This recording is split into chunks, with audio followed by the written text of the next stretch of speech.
But isn't Ricky Starks a champion? Doesn't he have the? Yeah, he has the most worthless belt. FTW. He has the most worthless belt in all of professional wrestling. Change my mind, Mark. Nah, I don't know.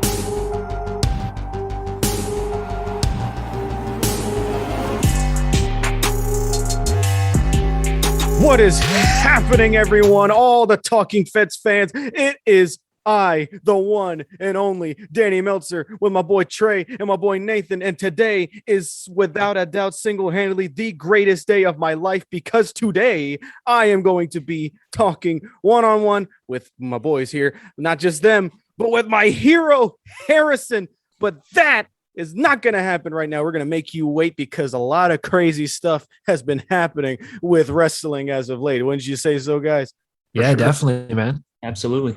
Yeah. Probably the greatest time to be a wrestling fan, I'd say. Like overall, I mean, you have some moments in history where it's close, but this is it's probably the most exciting time it's been, at least in a long time. Oh yes, definitely. Yeah, I reckon for sure. Yeah, because now one of the most underutilized, deserving guys to win the WWE championship has won the championship, but in a way that me personally, I'm not very fond of, but that's just me. Big E is a WWE champion. He beat Bobby Lashley, cashed in the Money in the Bank. It's been a long time coming, and now it's here. And for some reason, to me, it feels kind of bittersweet. What about you guys? I loved it. I thought it was a fun show. And yeah, Big E wins the title. I'm not looking into it as a rating stunt and whatever. Even if it is, let's just enjoy the moment. Like, let's not think about all the behind the scenes of it. Let's just enjoy what they're giving us. Yeah. That's my stance on it.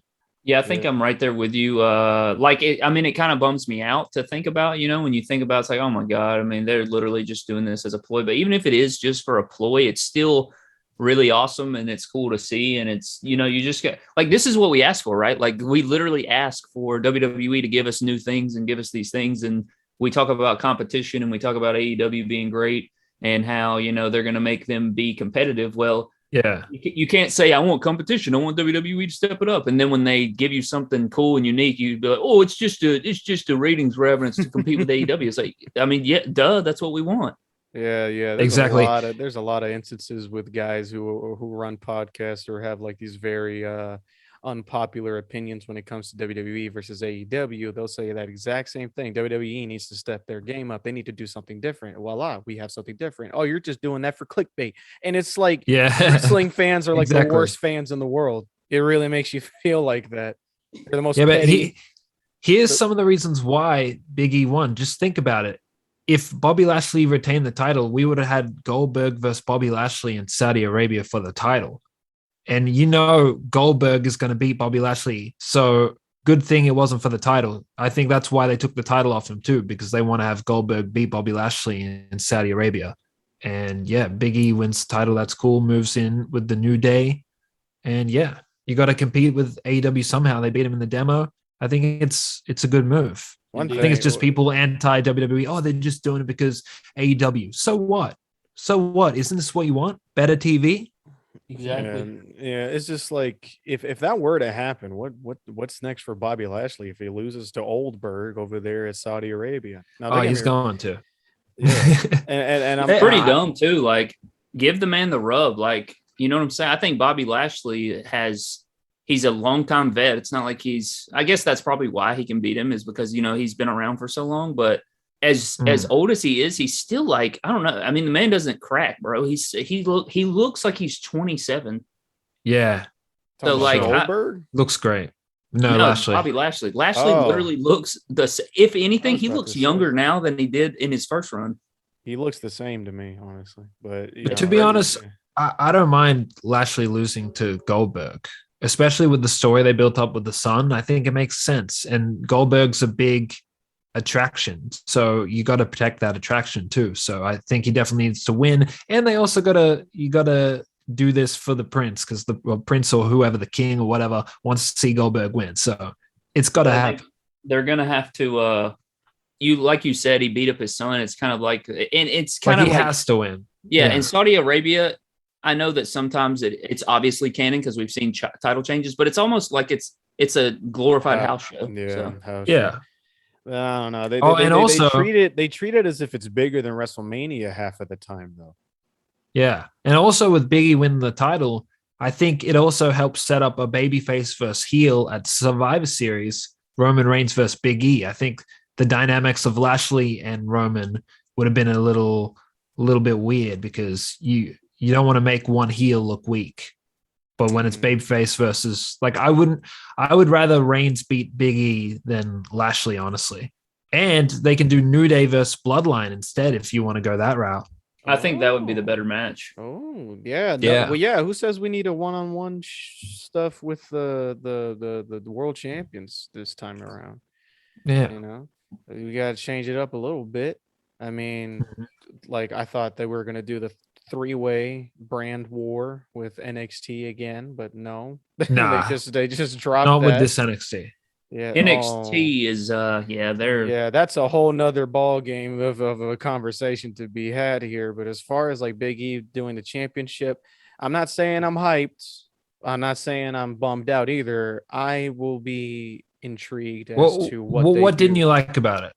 Well, it's the fact that, like, I would have much rather had it been like Big E has to go up against the odds to win the champion, kind of like what they did with Kofi.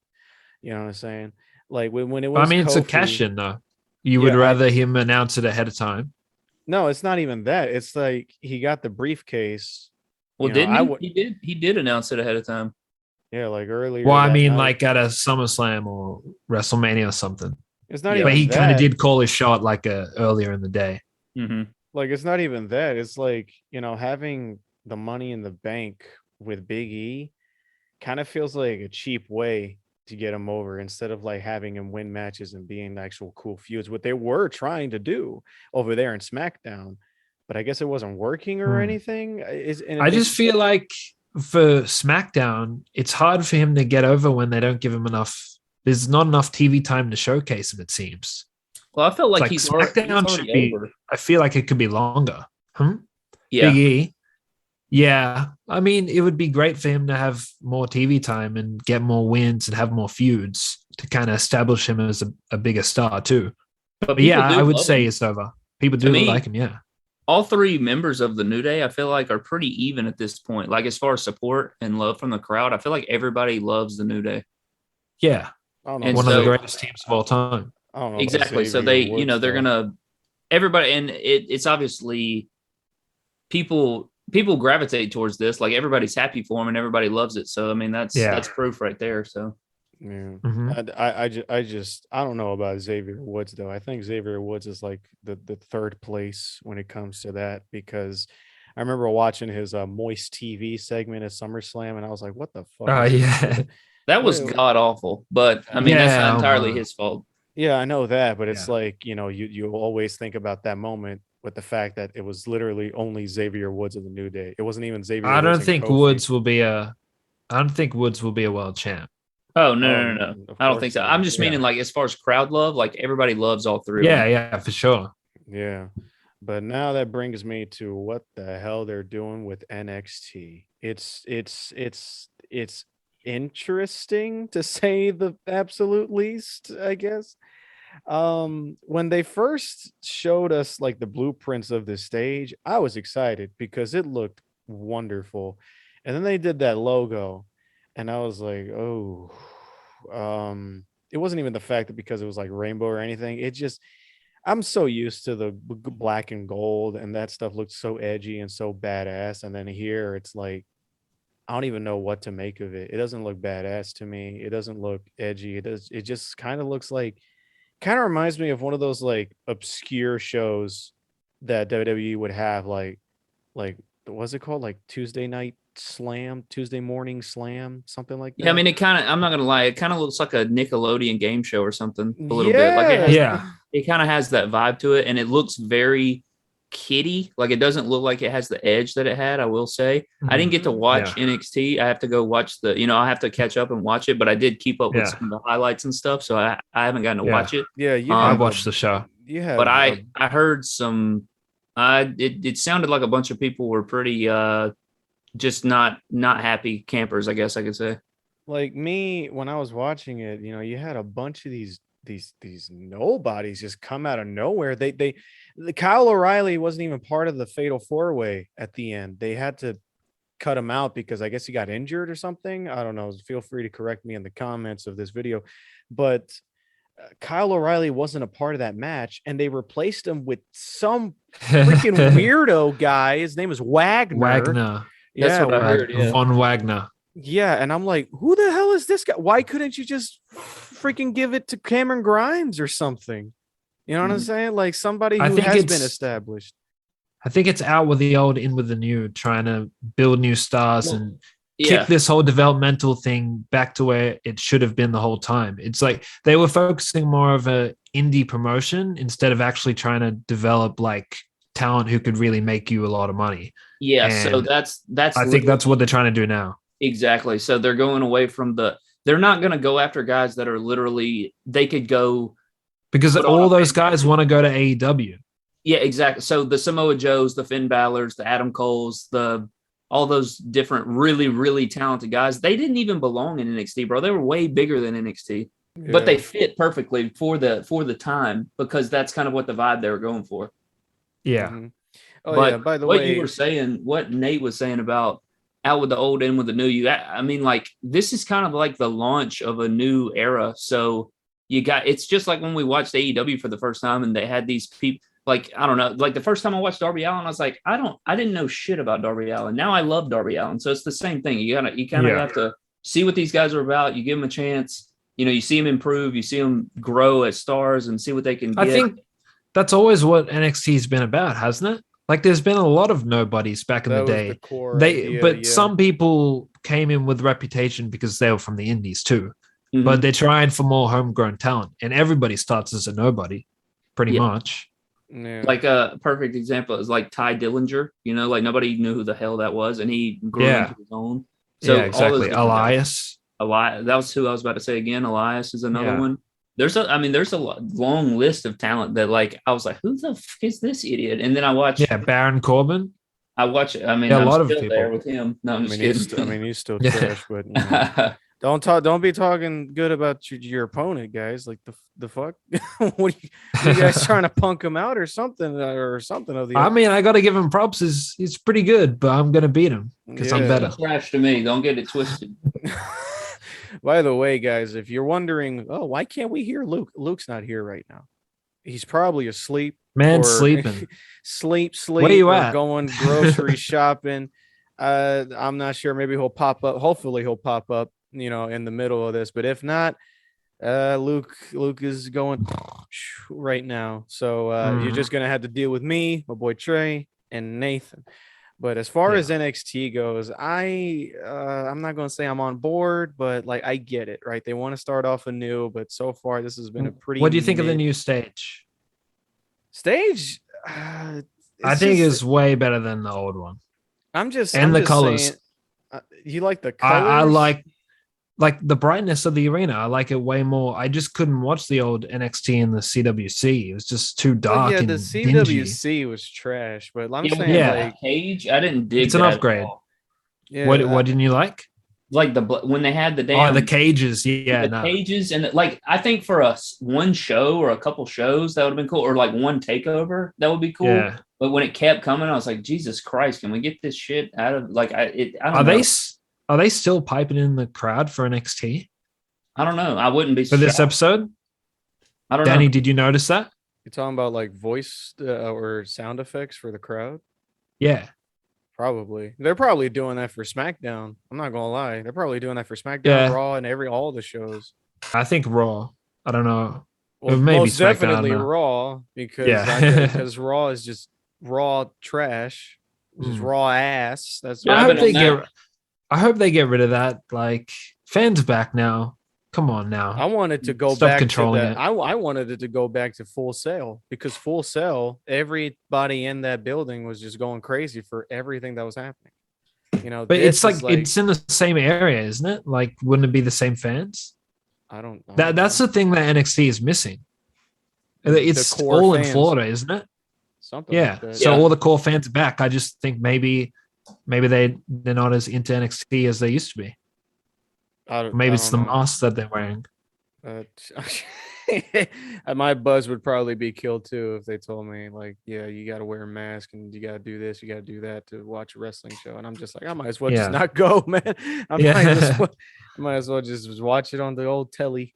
You know what I'm saying? But yeah, I think the fans really made NXT. So, but it's a whole new NXT, and I don't think we should really we should give it a chance. I think. No, I think we should treat it for what it is. Is that it's not competing with AEW anymore. I think it's more of a developmental. Yeah, it's not, and it's not the old NXT. Like it's not the old NXT. What That's NXT done. was is dead. Like you just have to get over it. It's gone. Just damn. I got a hard time letting go, man. You know me. I would blame AEW for that, but I think a lot of people who like that kind of wrestling are happy with AEW right now too. So, but also that's another thing is the people who literally watch WWE just for NXT and them killing off that indie style promotion, those fans are going to migrate to AEW if they haven't already. Yeah, especially with Adam Cole and Daniel Bryan in the mix. There you go. And all that stuff. Yeah. It's I don't know. It's just the state of the wrestling game for me is just shaky because AEW, they get like for me, AEW, what they're really good at is just getting people to mark the fuck out for one day and then have it fizzle out the next couple of weeks because now they have CM Punk going after Team Taz with Powerhouse Hobbs and freaking what's that guy's name? Ricky Starks. Would you want to see a CM Punk versus Ricky Starks match? I think there's more to that though, because I said the same thing and everybody was like, he wanted to work with him, but like I said, when you bring CM Punk in, like I know you gotta it's gotta be something massive. Like I think Darby Allin was a great opener, to get his feet wet. Yeah, because Darby was crazy over. He was like he was arguably the face of AEW. I'm not even gonna lie there. Like Darby Allin versus CM Punk was a perfect way to get CM Punk back into this, to have him start out in this new area, this new crowd, this new everything, and then to have him fight against like a nothing faction at this point. Like Team Taz was nothing without Brian Cage. I'm not gonna lie to y'all. Thing is, I loved CM Punk, but like what they're doing with him in AEW, I just don't care. Like there's nothing for me to tune into. He just comes out, oh, I'm so happy to be here, guys. Oh my God. Yeah, fuck WWE too. I can't wait to work with the new guys, but I'm gonna be on commentary this week doing nothing. Like, come on, guy. Yeah, they gotta do better, man. Because that's first of all, we've waited forever for this, and you have a gold mine in your hands. Like if I were them, I would literally come out swinging for the fences and give me Cole versus Punk, or what I'm saying, do something massive. Also, speaking of, like, the whole fact that they just threw Daniel Bryan into the championship scene was kind of iffy to me. I think that's what you need to do.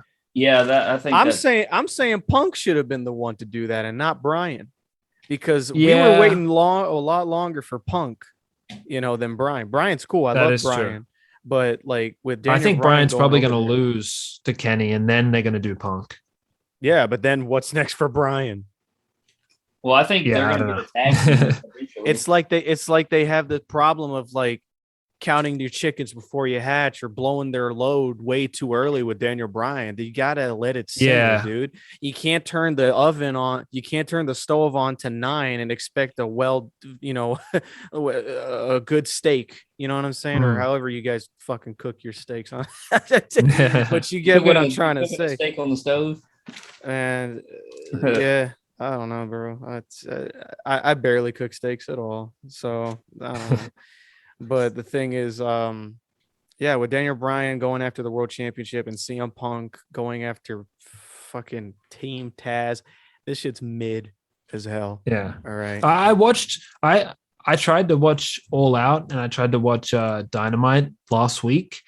And, All Out was solid. It was pretty good. I think people overhyped it a little bit as far as like the whole show. I just thought the steel cage match was memorable. Everything else, not really to me. And then the AEW Dynamite, the wrestling was not like what people hype it up to be. They say it's the best wrestling, and the matches weren't even that good. You start off with Alistair and Dustin, and it was very sloppy, and they botched the finish, and it was slow. It's like I don't see where people are saying this is the best wrestling. Like I've seen better stuff on Raw. Yeah, I'm gonna go out on a whim and address something that someone said, a certain podcaster, my favorite podcaster, honestly, all due respect, Mr. JD from New York. But I remember his review of All Out, and he said, without a doubt, this is the best wrestling pay-per-view in the last 20 years. Sir, I'm sorry, but that is Yeah. big cap. All right. Mm. That is the most marky shit I've ever heard anyone Where say. where are people getting this from? Like, I I've have seen no better idea. NXT takeovers, to be honest. Oh my God. Takeover Yeah. New York smashed All Out. All right. I'm not Yeah, even bro. paying. I'm not even playing with y'all. Takeover New York is still top pay-per-view for me within the last Yeah. fucking 20 years. Okay. That we can talk about. But All Out, you say that's like you say it's the biggest fucking thing because what Adam Cole came out, Daniel Bryan came out, and there But was what a does that have cool to do with the tag team. rest of the show as a Yeah, whole? exactly. You know what I'm saying? Like, you can't just say, "Oh, this is the best thing ever" because of one moment. That's like somebody saying, "Oh, WrestleMania 35 was the best WrestleMania ever" because Kofi Kingston won the championship. Well, that's No, what Yeah. he bases his criteria on that though, because he says it all the time about WWE pay-per-views when people say, well, like you said, like Kofi Kingston won the title, so it's the best one ever. Like one moment Duff doesn't make a whole show. I know he bases his criteria on that, so I don't know I where think he's he just would. trying to get a job with AEW, to be honest. oh geez, Like, don't he's say burned that. his bridge with WWE, so he wants to get a job with AEW, which Oh, I don't boy. blame him for. But yeah. Oh boy. All I'm saying is, like, come on, guys, take the Mark glasses off. All right. Exactly. Yeah. We love Adam Cole. We love him how he's, I'm gonna miss him in NXT. I'm not gonna lie, but he's out there with the Bucks and everything, and he's happy. I'm happy. But let's not try and jump the shark and say that this was the greatest thing to ever happen since Jesus. Okay, it's not. I would say that it's maybe one of the most memorable. Just AEW because of shows. I would I say, would Yeah, say sure. that. because you have like, I mean, that's monumental. Like what they did with those signees and stuff like that. You had Punk's first match ever. So as far as like impact or like historical value and memories and memorable moments, I would say that it's Mhm. definitely up there. But Yeah. overall, like I cannot with my whole being say that a show can be the best show ever in the last 20 years when you got Big Show and QT Marshall on the card. That was the biggest. Yeah. That was the biggest drag down of that whole And I love show. AEW. Like I'll sit here and I try to play devil's advocate. I don't give a. I say it on my channel. I say it on every social media platform that I'm on.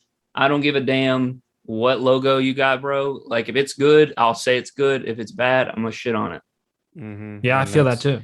that's about it. That's about as real as it gets, people. Like, I'm not in the pocket of anybody. I'm exactly the same way. If something is good, if AEW has a great show, I will praise the fuck out of it. Mm. If AEW does something good with their booking, I will praise it. But if they do something bad, I will shit on it. If WWE does something good, I will praise it. But it's all the same here. It's all objective or subjective or whatever you want to call it. I'm not playing favorites here. I have yet to see what the hell Luke is talking about with New Japan Pro Wrestling. I might tune in one of these days. I have no idea. He's going to have to refresh me on the storylines and stuff, but I'll even check that out. But as far as it is right now, AEW, WWE, I'm not even sure at this point because I had high hopes of what they were going to do with Punk and Daniel Bryan. They already screwed it up. So, that's whatever. But now, That's a whole deal right there. Is like, I don't know why, but like Team Taz as a whole, like Brian Cage, I think is cool. Like as far as like his athleticism and his size is like fantastic. Like I think he's really talented in that way, but I've never been a big fan of him. But Ricky Starks, bro, like he bores the absolute dog shit out of me. and they had him go over Brian Cage. And the funny thing is people popped for that. I know. Like What I was the like, hell? bro, like like there's no offense to Ricky Starks. Like I know he's worked his ass off to get where he is. I know that he has, grinded hard for this moment and he does well in the ring when he wrestles. I just don't give a shit about his character. Like I don't care. Yeah. Like if he won the title, I would not feel an ounce of anything except why the fuck is the title on Ricky Starks? Now, here's a question. Do you think if CM Punk returned to WWE, it would be better. Better? Yeah. The only thing like I could see him doing... Think of the people he could have faced, like Seth Rollins. Like imagine that as like his first feud back. Instead of in AEW, he's doing Ricky Starks. Oh, you know. I mean, yeah, I see. Like that would create more interest. They're not gonna bring CM Punk in and have him feud with fucking Elias, is what you're saying. Yeah. I think that's the equivalent to what they're doing. I don't think they're that dumb. I don't think WWE is that like they're dumb, but they're not that dumb. But isn't Ricky Starks a champion? Doesn't he have the? Yeah, he has the most worthless FTW. belt. He has the most worthless belt in all of professional wrestling. Change my mind, Mark. Nah, I don't know. The 24/7. No, right up there, 24/7 belt is still more worthwhile than the fucking FTW championship. Can you like besides the fucking Ricky Starks one? Can you tell me one moment from the from the FTW belt? Doesn't it have like historical significance though? With Taz. With Taz. Back and that's about it. Yeah. And that's about it. But still, it's like who cares? You know, yeah. with the 24/7 championship, you could still say that's like, oh my God, this still has like significance because of like all the crazy shit that happened, all the memorable, stupid. Like, yes, the 24/7 championship is fucking stupid, but it's stupidly memorable. I don't know nothing about FTW belts. Yeah. What I'm saying with CM Punk is I feel like it's kind of a double standard. Like I know people like Ricky Starks, but come on, is he really all that? You know, I think if he went to WWE, people like to shit on WWE's booking. I guarantee you he'd CM Punk come into WWE better. I guarantee you. And if Ricky Starks was in WWE, he'd be jobbing out to Killer Cross. You know, Ricky Starks would be fucking fast in WWE. 100%. Oh, definitely. And I don't think that's a fault on WWE, to be honest. No, it's not because I think it's just believability. Look at him. You look at a guy like Ricky Starks, and it's like, oh yeah, that's definitely world. No, that's just fucking Fandango. That's another Tyler Breeze. That's another like nobody. I mean, did you see him back in 2013? He was bullied by Ryback in a segment. Looked like an absolute jobber. He looks like the exact same guy back then as he does now. How am I supposed to take him seriously? Like him beating Brian Cage is ridiculous. Yeah, I'm not a fan. And again, I know he's like talented in the world of professional wrestling. Like I know everyone. That's the thing. So is everyone who does professional wrestling. Well, no, with the exception of fucking Nia Jax, but you know, mostly everyone who's doing this stuff and actually has a passion for it, they're talented in their own ways and stuff, and they bust their ass. Okay, why is Ricky Starks so fucking special to the point where he has to go over somebody like Brian Cage, who I believe is still main event material? I'm a guy who's grown up with Lucha Underground and seen his stuff in Lucha Underground.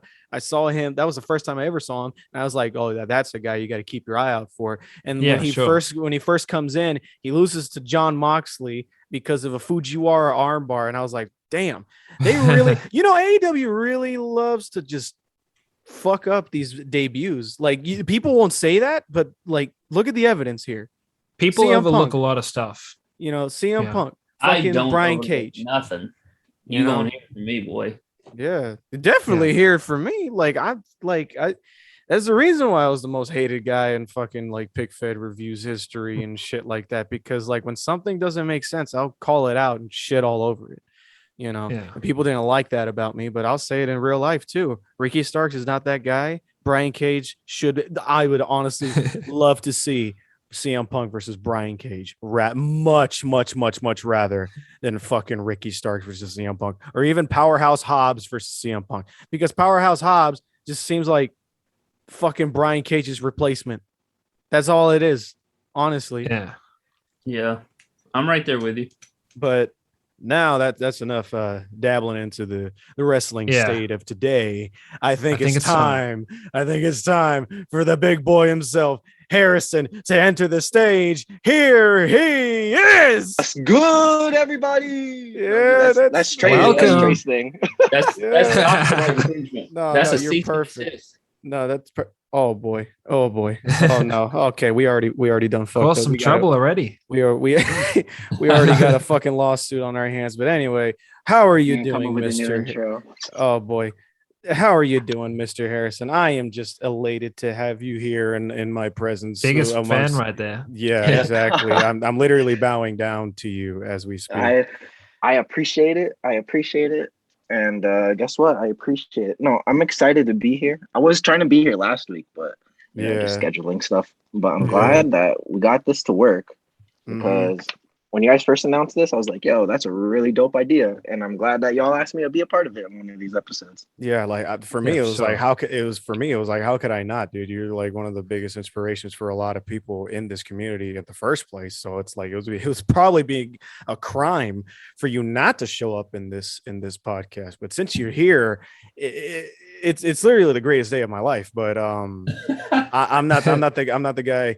Oh, I'm shaking. I'm not the guy to be asking the questions because a lot of my questions are going to probably be like stupid fangirl questions. But, Nate Dogg and Trey, you got some questions for the big man himself here, or we want to talk about stuff we were talking about before, maybe an opinions that this guy has of what's going on with the wrestling world today.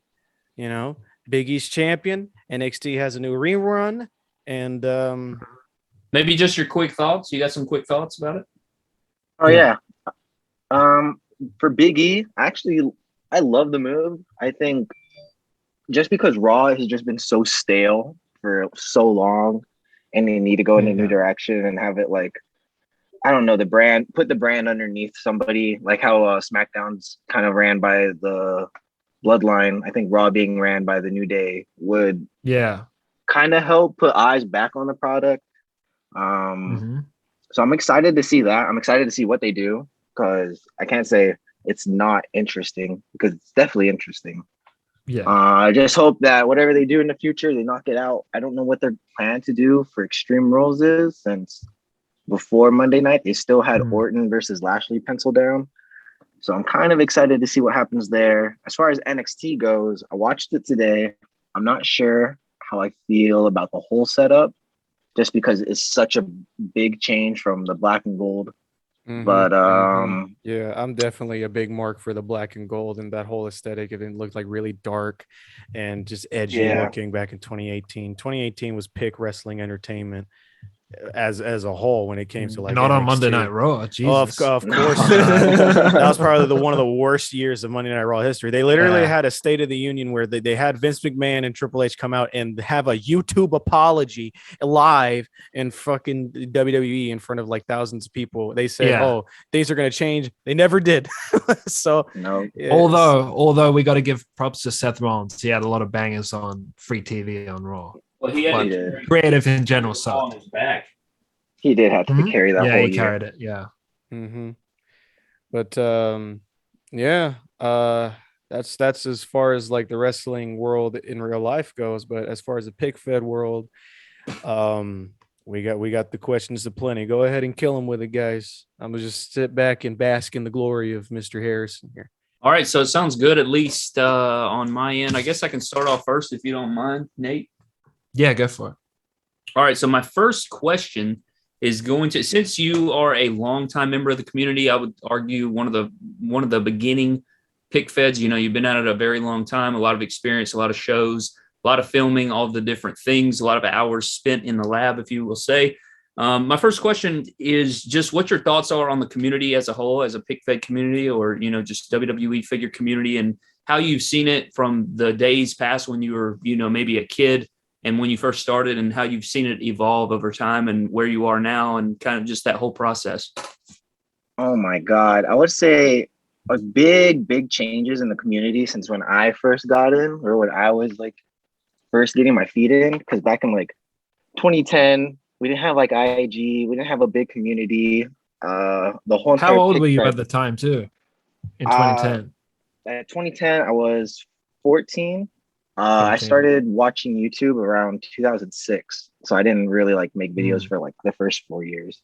But back then, pretty much, for as far as the PIC Fed community, there wasn't many. There's probably maybe 2 or 3 at the time. The biggest one being WAF.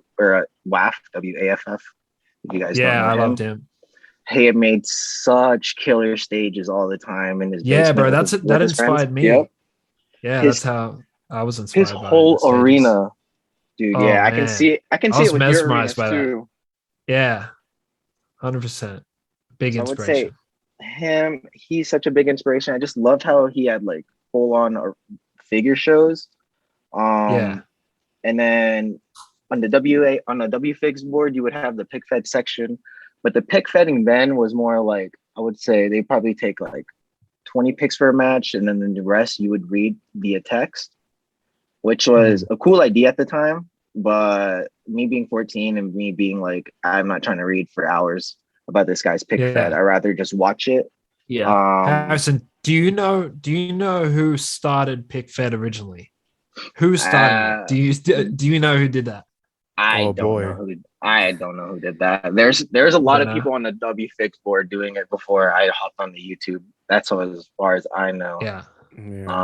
I don't know. A lot of people might I'm point very the interested finger to find out. but a lot of people may point the finger to Cody, TNHW. I would He's imagine. the one that actually made me start, because I was watching him once WAFF.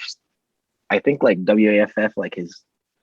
I'm trying to remember how I remember reading it. I think like his like cat passed away, and then he just had to stop for a while for I think like health reasons. Damn, that sounds like. No, I'm just kidding. But pretty much, the 4 people that were still pretty active, there's like a few others, but the 4 that I came close with that were still active on the WAFF figure boards posting their pick feds was Cody, TNHW. You have Mike, WCFW. You had John, which was FWI. Troy was kind of there still, if you know him as a TNF. He was still doing some things back then. But mainly the 3 that were mainly doing it all were John, Mike, and Cody. I started hitting up Cody in the YouTube messages when YouTube back had personal messages. And we would just message each other all the time. You were just taking me back to the BC era of fucking YouTube at this point, dude. I wasn't even old enough for that. These kids who are watching this are like, YouTube messages, where's that? It's not there. I know. That's me. It's probably good that doesn't exist anymore, to be honest. Yeah, for sure. Yeah. Honestly, the YouTube messages weren't like, the whole system for that was like terrible too, because it's like email. Like when you would go into your inbox, it wouldn't be like one message with like this person to be like your entire conversation is just your inbox, because every message you sent would be a brand new message. So the title would be like re or whatever. So are you So yeah, you talked about the beginning. So how have you seen it evolve, and what's your take on that? And just watching it either grow, or maybe you don't like the way it's gone, or maybe you are inspired by the way it's gone and how it's kind of transitioned and where it's grown from, or what's your thoughts on that? For me, I wouldn't say like I try to get into too much drama, or like if there ever is drama, I just tend to ignore it just because it's internet drama. We have better things to do. But besides all the drama in the community, I would say I really love how grown the community has become since I first started, because now I can like go on IG and there's like hundreds and hundreds of different like figure accounts doing like their own pick fed or whatever. And it's just so cool that I think IG really brought the figure community together from like all aspects. It was a big 100%. So I think with the help of IG I think I joined the figure community on IG like 2015, 2016. And I would say after that, I was just strictly on IG, YouTube. And as far as the community, I think IG has made everything so much easier to connect with y'all, talk to people, interact with everybody, see people's creations. Because I know a lot of people, they're like, I don't want to follow this guy. I don't want to follow this guy because of numbers or whatever. But I think just being on IG, having that explore page, having their posts already in your face, I think it brings a lot of attention to like all the younger people who are trying to get their names out there. So if this for anybody using IG and you're strictly using your IG for a pick fed, just start using hashtags, because otherwise no one's going to see it. Yeah, that's what I do. I've been on Insta since like 20. Sorry to cut you off, but I've been on Insta since like 2014. And it's so amazing to see how many feds there are now, because fedding wasn't even like that big of a thing for a couple of years since 2014, but only in the past like 3 years, I think, really exploded. And now majority of the figure content that I see on Instagram is pick fed. Yeah. For sure. It's so cool too. I think it's cool because I remember before people would just post like the 10 pick slides of their shows or whatever, but now we're getting people posting like 20-part matches or whatever. Yeah, Oh, with yeah. the layouts, bro. That shit changed the game with the 10 slides and the layouts. Yeah. Yeah. Ever since those got implemented, I just think sometimes I'm like, man, y'all putting this much work into this IG, taking the amount of pictures, might just post it on YouTube. But Yeah, I can sure. I can Yeah. see their argument is nobody's gonna watch a no-name fed on YouTube, which I kind of get. I feel like nowadays it's super hard to get like a big name on YouTube just because back then when I was doing it, like there's like 5 of us, but now there's like hundreds of us, Mm-hmm. Yeah, like for me, I personally prefer YouTube stuff, YouTube pig feds. But yeah, I get Yeah. the niche when it comes to Instagram. Instagram is very easy to get a following than YouTube. And I say that while like I have more of a following on YouTube than I do Instagram. But it's kind of topsy-turvy. But most of the time when the chips are down, it's usually easier and more convenient way of doing a pig fed when you're doing Instagram. But like it's that debate of like how creative is it, versus YouTube? You know what I'm saying? Like, how much know. effort do you actually put into this versus YouTube? Definitely. I have a buddy named Mike SWE. He will always say that YouTube is better than Instagram shits because Instagram is a bit more. I don't. It's a very strong word to say, but it's a bit more lazy than to do it on YouTube. Because with YouTube, you got to make sure the frame rate's right and it's not too slow, the music is good enough, and all this And other you got to stuff. make sure the photos flow with each other too, because on Yeah. Instagram it doesn't matter. Yeah, Instagram, no matter what you do, it'll look like, it'll look good because layouts are just aesthetically really pleasing to look at most of the time. But with YouTube, it's And you can very easy to also mess up. and you also like with the layout, you don't need to take like the full size image. You can like hold heads and feet more easily as well, depending on what kind of layout you use. Yeah, exactly.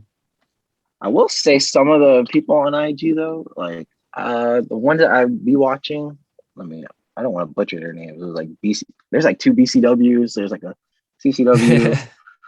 I think like those guys, W or FWF, Oh yeah, I know what you're talking about. Yeah. AOP, AOPW. There's so many different ones. I just don't want to butcher their fed's name. But I feel like those guys who are strictly just IG, like I don't know why, but their stuff really works. Those guys really know what they're trying to get. I think the hardest part for me, because like when I do like my EWF like weekly shows, is kind of similar to like a IG style. So I think for them, what they got mastered down is how they want their match to go and how the flow is. To me, just filming the IG style is hard to understand and get into that mindset of where I pretty much am accurately in a match, if that makes any sense. Mm-hmm. Oh yeah. Like yeah, there's a lot of standout names in the Instagram fed game. Yeah. There's some that don't really have necessarily the best setup, but they have godlike posing. There's some that have like terrible posing, but a godlike setup. It's kind of like a mixed bag to me, honestly. There's some like FWF. I think his posing is great, and I think his setup's great. His camera quality is great. Honestly, is the best. I think FWF is the best looking Instagram fed there is, but but like it takes more than just that to have like a godlike fed. When it comes to these things, you got your bookings, you got to be good. It's got to think outside of the box. You can't just do dream matches over and over and expect people to be like excited to see what happens next. I don't know, that's just me. But yeah, as you were saying, Nathan. Yeah, what motivates you to continue doing this year after year after year? Oh my gosh. I think well, one, I just really enjoy just the feedback and stuff that y'all give me. It's really cool to see the feedback that I still get after doing this for so long, because after a while you would just figure out people just get tired of you. But the fact that I still get messages and stuff all the time asking on the next show, I gotta upload more. They're like super excited or like whatever. It just like makes me want to film more. Another thing too is creatively, I think personally, I just love the art of professional wrestling. So filming it and capturing it to me is just super fun because there's so many ways you can tell a story in a wrestling match. And just with the amount of figures that we're getting now compared to like back then, there's like, it's just like limitless on what I can create. Even though like everybody can do like all these dream matches and stuff. It's more than just filming a dream match. I think having a match that nobody really is like thinking about doing and then creating like a straight up banger out of it, like that's just super fun. Yeah, exactly. Like to me, wrestling is literally the greatest thing ever invented by man. You know, like it literally has everything you want in it: drama, you know, revenge, all this stuff, you know, supernatural elements and everything like that.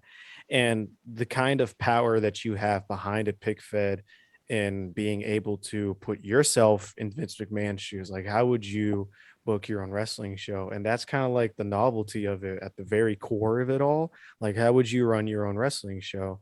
And you have the power to do that with these figures, especially with the quality of these figures, which is funny how I say that, which leads me to one question that I actually have.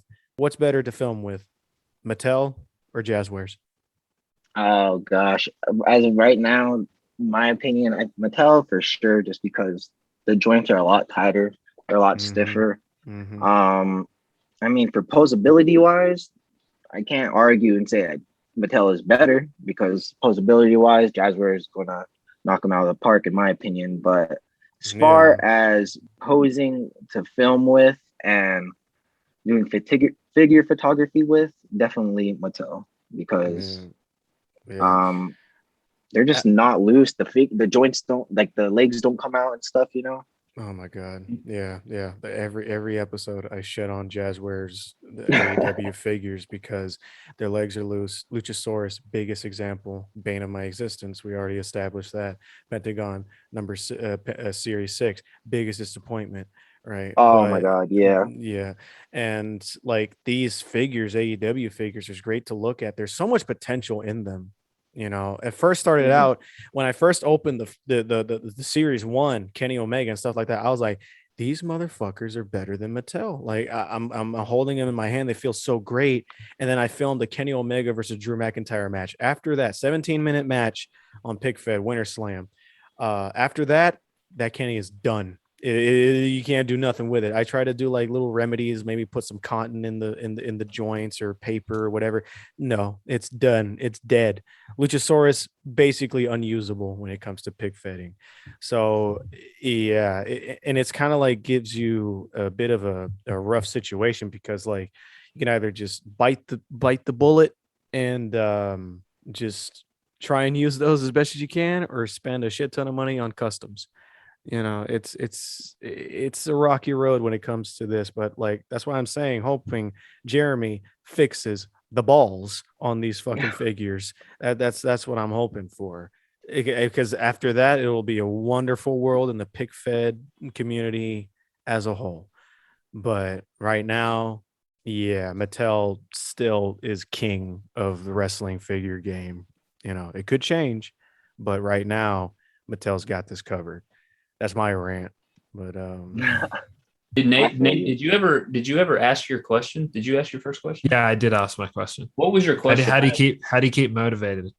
Oh, nice. Okay, I had to go rescue my son from his night terror, so I stepped out for a second, but nobody knew I was gone. So I was kind of. Really, you know, your son was having a nightmare. Glad he's good. Oh yeah, he just. I don't know what it is. He'll have like random night terrors. He'll just be dead asleep, just, you know, all chilling. And then out of nowhere, he'll just start yelling. And you're like, what the? Are you? No, bro. I had this. Like he's fine. He just has, I don't know. I don't even know if it's night terrors. It just seems like it because he yells, but he's not even awake. Yeah. But I'm good now. I didn't hear you ask your first question. I wanted to make sure that we were back over to me now. So my next question is actually going to revolve around commentary in pick fetting, because we know that, you know, you're not a commentary fed, you don't use it. But I was going to ask, what did you think of commentary feds when they first came around, or when you maybe you watched a little bit of Grimm or maybe somebody else back in the day, and like it became more prominent, and now it's kind of now we have like kind of like two different sides of it, I would say. You have like your commentary feds, and then you have your strictly music feds. And I was just kind of wondering what your thoughts are on that, and if you enjoy those, or if you ever consider doing commentary, or just about that entire situation. The commentary feds, those are really interesting. I remember like what I like about the commentary feds is they do bring some kind of like in or what's like the word I'm looking for, like in time excitement, I guess, from the commentators. It also reminds me of like the times that like nostalgia wise, like when I would watch like canned feds or something and they would just have commentators. So it's cool that people are bringing back commentary. Cool people are doing their own commentary, because I know for a while all those stop motion guys were just ripping commentary off of YouTube videos and stuff and just editing those commentary into like full on sentences and stuff. Like I just thought once they started doing that, we wouldn't get back to regular commentary, because that was just like crazy to hear like Michael Cole or JR talk about like this stop motion match I'm watching. So now that we got custom commentators doing these full shows, I think it's cool. Some feds do it really well. Some feds, no offense, but just the voice of the commentators just aren't working it, just ain't cutting it for me. It's just like more of a personal choice, because I know a lot of people making the pick feds and the commentary. For commentators, you kind of need to have like that certain voice to make it seem authentic. Otherwise, the voice of the commentator I feel like to me can take away from the video. Mm-hmm. And which is another reason why I don't do it, because I don't think my commentary would be any exciting or would put any more entertainment onto my videos. Another reason why I don't edit my shows with commentary is just because I don't have time for it. I know it takes a lot of time to edit the commentary, because you would have to edit the entire show, or I'm not entirely sure how you guys do it, but I would assume edit the entire show, go back, watch it over while you do the commentary. If you mess up, you gotta, go back or whatever. Or if you don't really care, you just kind of like wing it. But exactly how it works, at least for me. Yeah. When I'm doing respect to those who do commentary, because it's a lot of work that I'm just not willing to put in. Yeah. Is my biggest thing. But other than that, the feds who do it, it's cool. The feds who don't do it, they're still killing it. At the end of the day, we're all watching wrestling figures wrestle. Absolutely. So I think if you can understand what's happening, then the commentary isn't necessary, but it does add to the overall product of the show. And plus, if you're going for like that realistic television feel, like you're actually watching a legitimate show, then yeah, by all means, you need the commentary. Otherwise, I don't know what I'm watching. Is there any times where fedding is like frustrating or hard, where you're just like, I don't really want to do this right now, or like I'm having trouble with this particular thing? Do you ever have those kind of moments? Oh, lots of times nowadays, since I've been doing this for so long. But I mean, that's just, when you get older, you got like more priorities. I wouldn't say more priorities, just different priorities in life. Not to say that my pick fed is a priority to me, because I really enjoy doing it. So I do try to make time for it. The only times that do really kill me is when I'm just in a mental funk, because I just been either at work or school all day, and I get home and I'm just like, I could film some more, but I'm a film student at school, so I'll be filming all day. So when I get home, like filming is like the last thing I want to do. So as far as that, but getting motivated to film a match or filming a show is really easy for me. I just gotta watch really good wrestling. I gotta just watch other people's pick feds that are really good. I'm watching them. I'm like, this is some really good shit. And not to say like I have like this mindset where I think I'm gonna be better than everybody, but it's like this mindset of you see somebody really good, you think you could do better, you just gotta, work and try to prove it, right? So not to say that I want to be better than everybody, or I think I'm better than everybody. You take it as a good challenge to you. Yeah, pretty much. Like I see everybody as like, he's doing really good shit. If he's doing good shit, I know I could be doing good shit. For sure.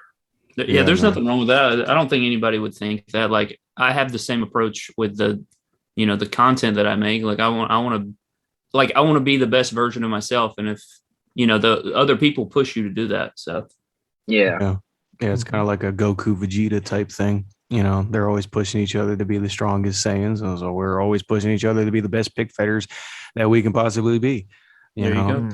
And there's a lot of people who could say that they're number one, but at the end of the day, shit's evolving. People are coming in, they're having new stuff. What's it called? They're having new stuff out on the playing field and shit like that. But speaking of that, are there any new YouTube or Instagram feds that have kind of gotten a little bit of traction lately that have been catching your eye? I'm gonna be honest, I can't think of any off the top of my head at this very moment. I'm trying to think. Not any new ones that I've been watching. I haven't had like much time to go on like IG and like look for other feds as well. That's probably it. But as far as new feds, nah, I haven't really been checking anybody new out. I've been trying to think of ways to like help like spread like awareness about like all the smaller feds or something. Maybe like, I don't know. Oh, speaking of, it's kind of like how it's kind of funny how you mentioned that, because last week I laid out the challenge to people to come to my DMs and Instagram and get some feds to be shout out on the undercard, if you would call it that. Don't worry, guys, I haven't forgot about that. It will be on the pinned comment down below. I'm sorry if I didn't get everybody. But if I didn't get you, feel free to message me again and we could try it again. But this is not going to be a whole week by week thing. But just saying, I haven't forgot about that. It's going to be great. It's going to get a lot of people's eyes on some newer, fresher meat in the pig fed community. But that's what we're about here, and we're trying to give back to the people who give so much to us. My question that was going to be a stupid one, I might as well just get it out now. How do you feel about Bane's run in the EWF? It's so funny that I still get people who will message me from time to time and they're like, you got to bring Bane back. Listen, I don't even know how that even started. I think you just really like The Dark Knight Rises, and then I'm a huge Batman fan. That's like no secret. But like, I think for Bane, I didn't expect that to be as big as it was back then, or even when I brought in the Joker Edge, because I know Nate, you did Joker Moxley, which is really cool, and I thought that was awesome. Yeah, and you did a lot with him, and I know people message me. They're like, "Hey, yo, it's kind of like the Joker Edge." I was like, "It kind of is," which is really cool that it's being brought people up still again. Remember that, yeah. I think with Bane, that was really fun because at the time nobody's like making like call wrestlers and their pick feds or anything, because I think the only two calls at that time were JTM and Alex Brooks, which for some reason are still alive today. I don't know how. If only Luke was on here. Where the fuck is that guy? I've been trying to text him all night this night. But yeah, like it's crazy how people still remember that stuff, especially me. And it really like inspired me to put Bane into my entire fed and actually have like storylines for him and shit like that. So people, if you want Bane and Pig Fez, just don't look any further than FAW. He's there. You can see all the classics he had with that. And I'm pretty sure Mr. Harrison here would be very proud of what I'm doing with Bane. That's right. If you need Bane, if you need more Bane, go check out FAW. Yeah, exactly. That's it. His time with EWF that's in the past, bro. Now we gotta look to the future. And there's so many new prospects in the wrestling world that Bane could break over his knee. So boom. Oh my god. There you go. First it was the Undertaker, next is who even knows? Yeah, just you name it, he'll have a classic with him. But that's enough out of me, my dumbass, to talk about this shit. I think it's Trey's turn to ask a question if he's I'm alive. I'm here. Here he is. My next question is actually going to dive into maybe some of your favorite moments from your pick fed specifically. I would say, what's maybe not. I know being a pick fedder myself, it's kind of hard to pick out maybe your favorite match you've ever done, but maybe lay down some of your favorite matches you've ever done, maybe 3 off the top of your head that come to mind when you think of just the ones that you left. I know you want to say you leave it on the line and you left it all out there when you were filming on every match that you do, but I know being a pick veteran again, you have those special matches that have a soft spot or that you hold dear, or maybe they have like a specific moment that you remember that's nostalgic for you or something like that. So my main question is, name some of your favorite matches that you've ever done or maybe that you want to promote here. First one off the top of my head I can think about was back from so long ago. I did a storyline with CM Punk, the Straight Edge Society versus Edge, Jericho, Christian, and the Hart Foundation as the Un-Americans. And I had the Straight Edge Society, which was Luke Gallows, Ezekiel Jackson, and the Big Show, because at the time I was like, I need 3 bald guys for my Straight Edge Society. And they were there. They had to be bald. So I had those 3, and I had the Un-Americans, and I was like, Big Show, Luke Gallows, and Ezekiel Jackson, they're all huge guys. It's cool. I'll just do a 3-on-4, just elimination, no DQ tag match at SummerSlam. And then the main event will be Jericho versus Punk. So I know it's kind of like you said, 3 matches. I'm going to throw those 2 in as one, just so for that part 2 of SummerSlam 2011, because I know when I talk to Cody or whatever, he's always bringing up the Un-Americans or something. I think Un-Americans as a group is very for their time, because I don't think it would work today. People are just kind of over that anti-American heel gimmick. But back in 2011, I thought it was awesome. So I would put that in there. My second match, I would probably just throw in one of my Rumbles, because I know my last Rumble, the one I uploaded 2 weeks ago, I'd throw that in there. I think it's my best Rumble. And speaking of that, I have some choice words about that that pay-per-view. Why was it that every match had a fucking heel turn? Okay, listen, I booked my stuff so far in advance, and then once I got done, I realized, I was like, oh shit, I got 3 heel turns back to back to back. I was saying, man, you could have spaced it out for an episode of SmackDown. Yeah, I was thinking that. I was definitely thinking that I was gonna throw one of them back on Raw or SmackDown for the heel turns, but after I filmed everything, I was just like, okay, it's already been so long since I've uploaded a show. I'm just gonna upload this. I told y'all. I said that. I said that. That was Trey's prediction. That was Trey's. I need stuff rolling for Mania, so I was just like, let's just get the storylines rolling now, so I can just start. I told them that he told me, we were talking about your Rumble, and he said, well, one critique I have was that there were so many heel turns. I was like, well, it's probably a case where he knew that his next show probably wouldn't be out for a while, and he wanted to just kind of get that stuff in there.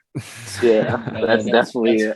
Yeah, if I was doing if I knew I had more time to upload shows constantly or more constantly than I do now, definitely wouldn't have been 3 heel turns. 2 of them probably would have been knocked off, but I was just like, I need to get these storylines pushed. Yeah. There you go. Love to see it. And then for you had to name your third match there. Yeah, so the third match, oh my gosh, man, this is hard. I don't even know. I would Bane versus Undertaker, Nightfall. There you go. Let's just go Bane versus Nightfall. There you go. Classic. Honestly, yeah, I think probably Bane versus Undertaker, because it was. I don't even know if I'm not going to consider that one. This whole third one got me a whole flustered. Yeah, it's just that was my first exposure to Bane and anything, and I was just so enamored. I was like, wow, you know what?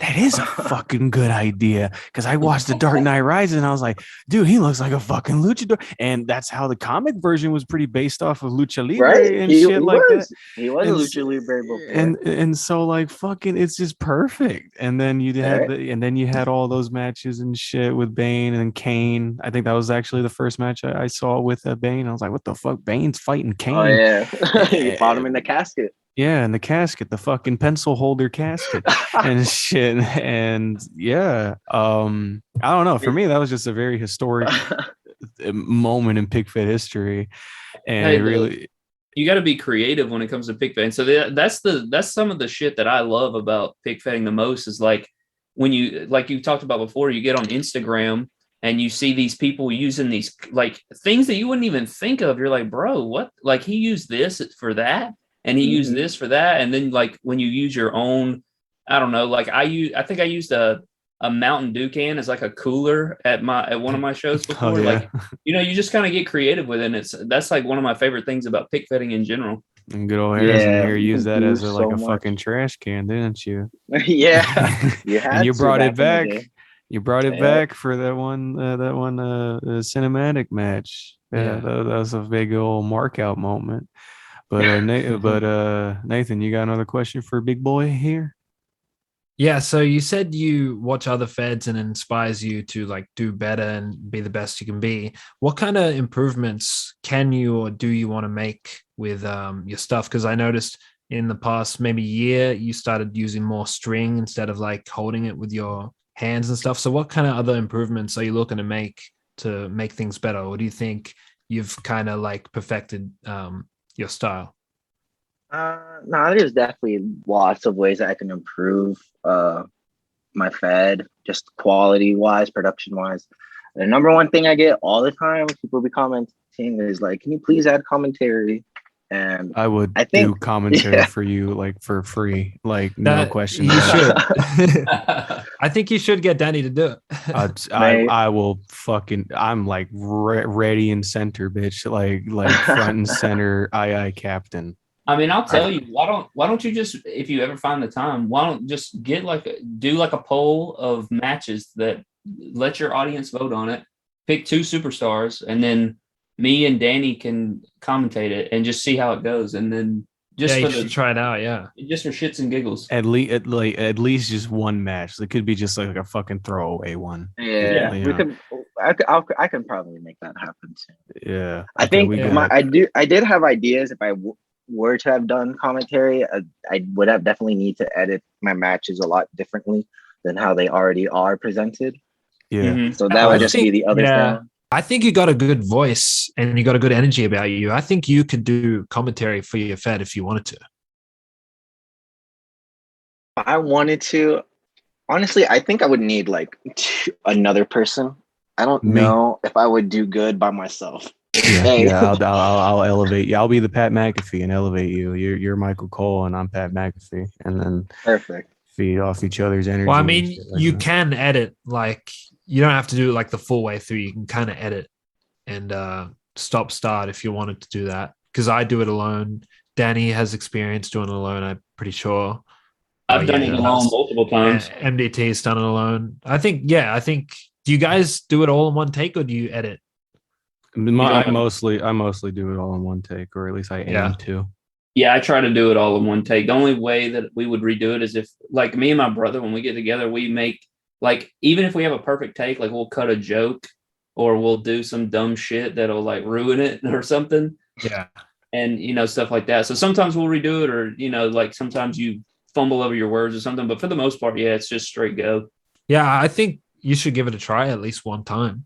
Obviously, it'll take a little bit to develop, like, how comfortable you are with it, too. That's for sure, too.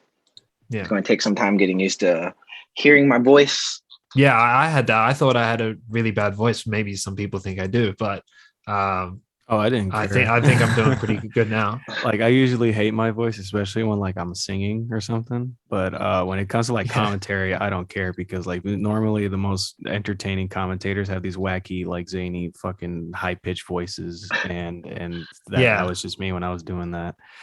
And I think people are more critical of themselves than other people, like, that's for sure. Oh, that's just a fact of life, honestly. Yeah. I have, like, a story on my, like, commentating. It's kind of related to this. I remember, like, back in the day, like 10 years ago or whatever, like, when I would be on, like, the Xbox Live party chats with Mike and John, sometimes we would just there'll be days where Michael will just do his hand fed for us, like, over Skype, or there'll be other days where we'll just really watch every single pay-per-view of somebody's fed, because, like, back then every show was like 10 minutes, right? So we'd go down like a whole year somebody's fed, and we would live commentate these 3-minute shows the entire time. And like nothing ever made sense because all the matches were like 15 seconds. So you had to get like all the excitement out for that one match. And then you would immediately go into the next match. And like, we'd never recorded it, but like just us just like messing around like over Xbox Live commentating, that shit was so much fun. Especially watching like somebody else's picture. So you got a little bit of experience. Yeah, 10 years ago. I need to get that experience back. But one thing that really helped me is like I did like 2K videos, 2K gameplay videos, and I would just commentate over it, just live do it. And even if you fuck up, it's okay. Just get back up and just keep on doing it. The name of my fed was pretty much helped out with the whole like unprofessional feeling of it. It was called Fake Ass Wrestling. It's still called Fake Ass Wrestling, but commentary for your fed, it might ruffle some jimmies of like the real hardcore EWF fans, but it doesn't have to be like a thing. You just do it for one I don't know video. why it would. I'd think it'd improve it. People are elitists most of the time when it comes to pick fed stuff. Believe me, I have much experience. It might just be wrestling fans. Wrestling fans just don't like change. There you go. Wrestling fans just don't like to be. Well, you could ask your audience people. and see what they want. Yeah, I'll ask them. I think actually one time I asked them on like IG. I think one time the majority was music, and then I asked on YouTube, and I think the majority was like commentary. But this was like a year or so ago, so there's definitely a lot of mixed opinions about it for my fed. I'm not like too worried about it, which is why I haven't done it. I am open to doing commentary, just I'm not for me. I'm not going to do it. Yeah. So What other improvements are you looking at? I'm online. You know what I'm saying? But go ahead. What'd you say, Nate? Yeah. Well, what other improvements are you looking at that maybe you wanna improve and change? And I'm thinking for like the weekly shows and stuff, or like pay-per-views. I did want to add like entrance music and stuff, like do like full entrances and stuff. The reason I didn't do it the Rumble is is your stuff demonetized already, like from the get-go with the song you used? Music, okay. All my stuff I would go with the entrance music then, if that's the case. You got to lose, honestly. I don't do this mainly for fun or just for entertainment purposes. So the money is like whatever for me. So I'm cool doing all of that. I wanted to do that for the Rumble. I was just afraid adding like 30 plus different songs for like all the entrances and stuff would have just blocked it straight up. So I was going to say that for the next pay-per-view. I had a few ideas for the weekly build-up shows, since those mainly contain like promos. Maybe add like, I don't know, instrumental music throughout like the promo segments. I don't know if it's hard to read while like a song is going over, because I like read my stuff while I'm editing it, if I do read it properly, because I know like one time I messed up with the Seth Rollins and AJ character description or whatever. But after I type it all up and it sounds good to me, then I overlay the music and I don't really like look back over it. So I'm not too sure if that affects people on how they read it. I haven't seen anyone complain, so I'm going to assume no, but it's just been a thought in my head. Maybe add some instrumental music while there's like a promo segment going on or something, since I don't have commentary, or maybe adding the crowd effect in the background for like some stuff that doesn't need music, and maybe just keep the music strictly for the matches. Speaking of music, I've noticed plenty of times you've dabbled into the little Japanese metal type thing going on there. How'd that start? Was it Maki Ito or Maki Ito? Maki Ito was definitely one of them, but actually before Maki Ito, for some reason I was just getting it's like off like pig fed topic, but pretty much long story short, I was just getting really into baby metal. You guys don't know them. Like the NXT. I know who they are. Yeah, I know. Yeah, they did one NXT for Asuka versus Nia Jax. Yeah, they did. Yeah, I love that Karate. One. Such a good song. So I was watching them, and then I don't know, I found like their like live performances on YouTube, and then for some reason I just got hooked, and I was just like, that's it. Those are my bitches now. You should take a gander, like if you want some more like Japanese metal type bands and shit. You should probably listen to what was it called? Lady Baby or Lady Beard?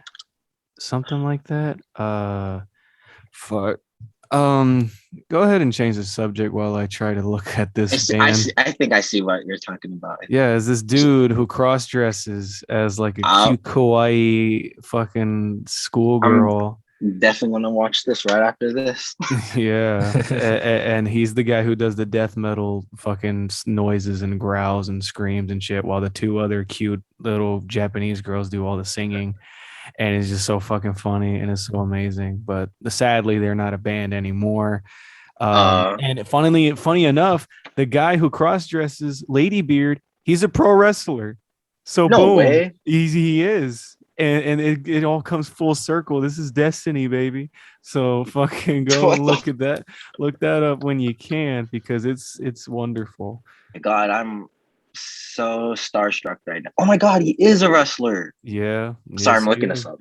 Yeah. So you go ahead and I'll put a picture of the fucking guy right there. Boom. There. Oh my God, can you put the one of him just as Chung Lee? I don't know why that popped up, but I'll put anything. I'll put anything of that guy because he definitely deserves exposure. And Lady Beard and FAW maybe in the future. Oh my God, he was in DDT. Yeah, that guy's amazing. But as far as music goes, like what is like your go-to band? Like what's your favorite band when it comes to like pick fed music and stuff? Like, oh God, I want to say picking music for me hasn't been like, it's been kind of tricky because I do listen to like a lot of like pop punk bands and stuff, but I don't want to be using the same one. So for like the Rumble, the songs that I picked, they all actually came from Madden 2007. Oh, okay. So I've been, that's the best Madden. Yeah. So so I picked that because I was like, man, I want something to kind of remind me of like when I was watching wrestling during this time. What was the music that I would listen to around that time to help me get back into like that kind of like same mindset? Probably why that's probably why I hear a lot of like SmackDown versus Raw 2007 soundtrack songs and a lot of these that's dope. Yeah. So for me, the music I pick for my shows, I kind of pick them out of random, but more so of like the year that I heard the song or where I've listened to it that reminded me of the time of wrestling. So I go for that and hopes that when people hear the songs, they think of wrestling or they give them some kind of sensation or a good time with wrestling. At the very least, at least you try to change things up every show. You got your guys. Perhaps a guy who's going to be a future guest here, W3A. He's been using fucking same old war for every show he has, and it's starting to get annoying. But everything else about his shows, is great. But like, please just change the song. That's just my beg and plead to him. I would say that to his face if he ever comes here on the Talking Feds, which may be sooner than you guys think. But anyway, keep going, guys. What's your questions for Big Boy Harrison there? All right, so I believe it is my question once again. And we're kind of going back to the episodic deal. I don't remember, was it the end of 2018 or 2019? I think you messaged me about it and like you were asking about the episodic deal. But my question is, do you enjoy the episodic approach before the pay-per-views? And, what inspired that? And do you enjoy that? You get a little bit more storytelling was always my thing about it. So when I started watching other pick feds, I didn't even know that they existed before I started, but I always noticed that it was just pay-per-view to pay-per-view. So when I started mine, I was like, I really want the episodes so I can tell the stories, what's the background? Why are these guys fighting? And it's not just pay-per-view to pay-per-view. So my question is just, do you enjoy the episodic approach before the pay-per-views, and what inspired that and how you feel about those so far? Yeah, so I do love it. I think it's been adding more to my shows. I just feel like, to me, when people watch the shows, it's kind of like they don't have questions why anything's happening anymore. Mm-hmm. They just, if they watch, they know what's happening. For me, I asked you about it because I did like how you were building up your shows and everything at the pay-per-views. Like you could like do like a small callback to like a random weekly show you did, right? And for the few people who watched it and they're like, oh, yo, he did that back then. Like that, to me, that's like super cool. So I try to think of doing stuff like that. I think also another reason why I do the weekly shows is because you can't put everybody on every single show and you want to use everybody. And the only realistic way for me to film with everybody and make everything seem logical is if I did weekly shows, because I'm not just going to throw these random matches or like these random squash matches to build up a guy on a pay-per-view, because that's just like a waste of time. So I'd rather just do those on the weekly shows, and then when they're on the pay-per-view, they're, you know, I can finally film a full match with them.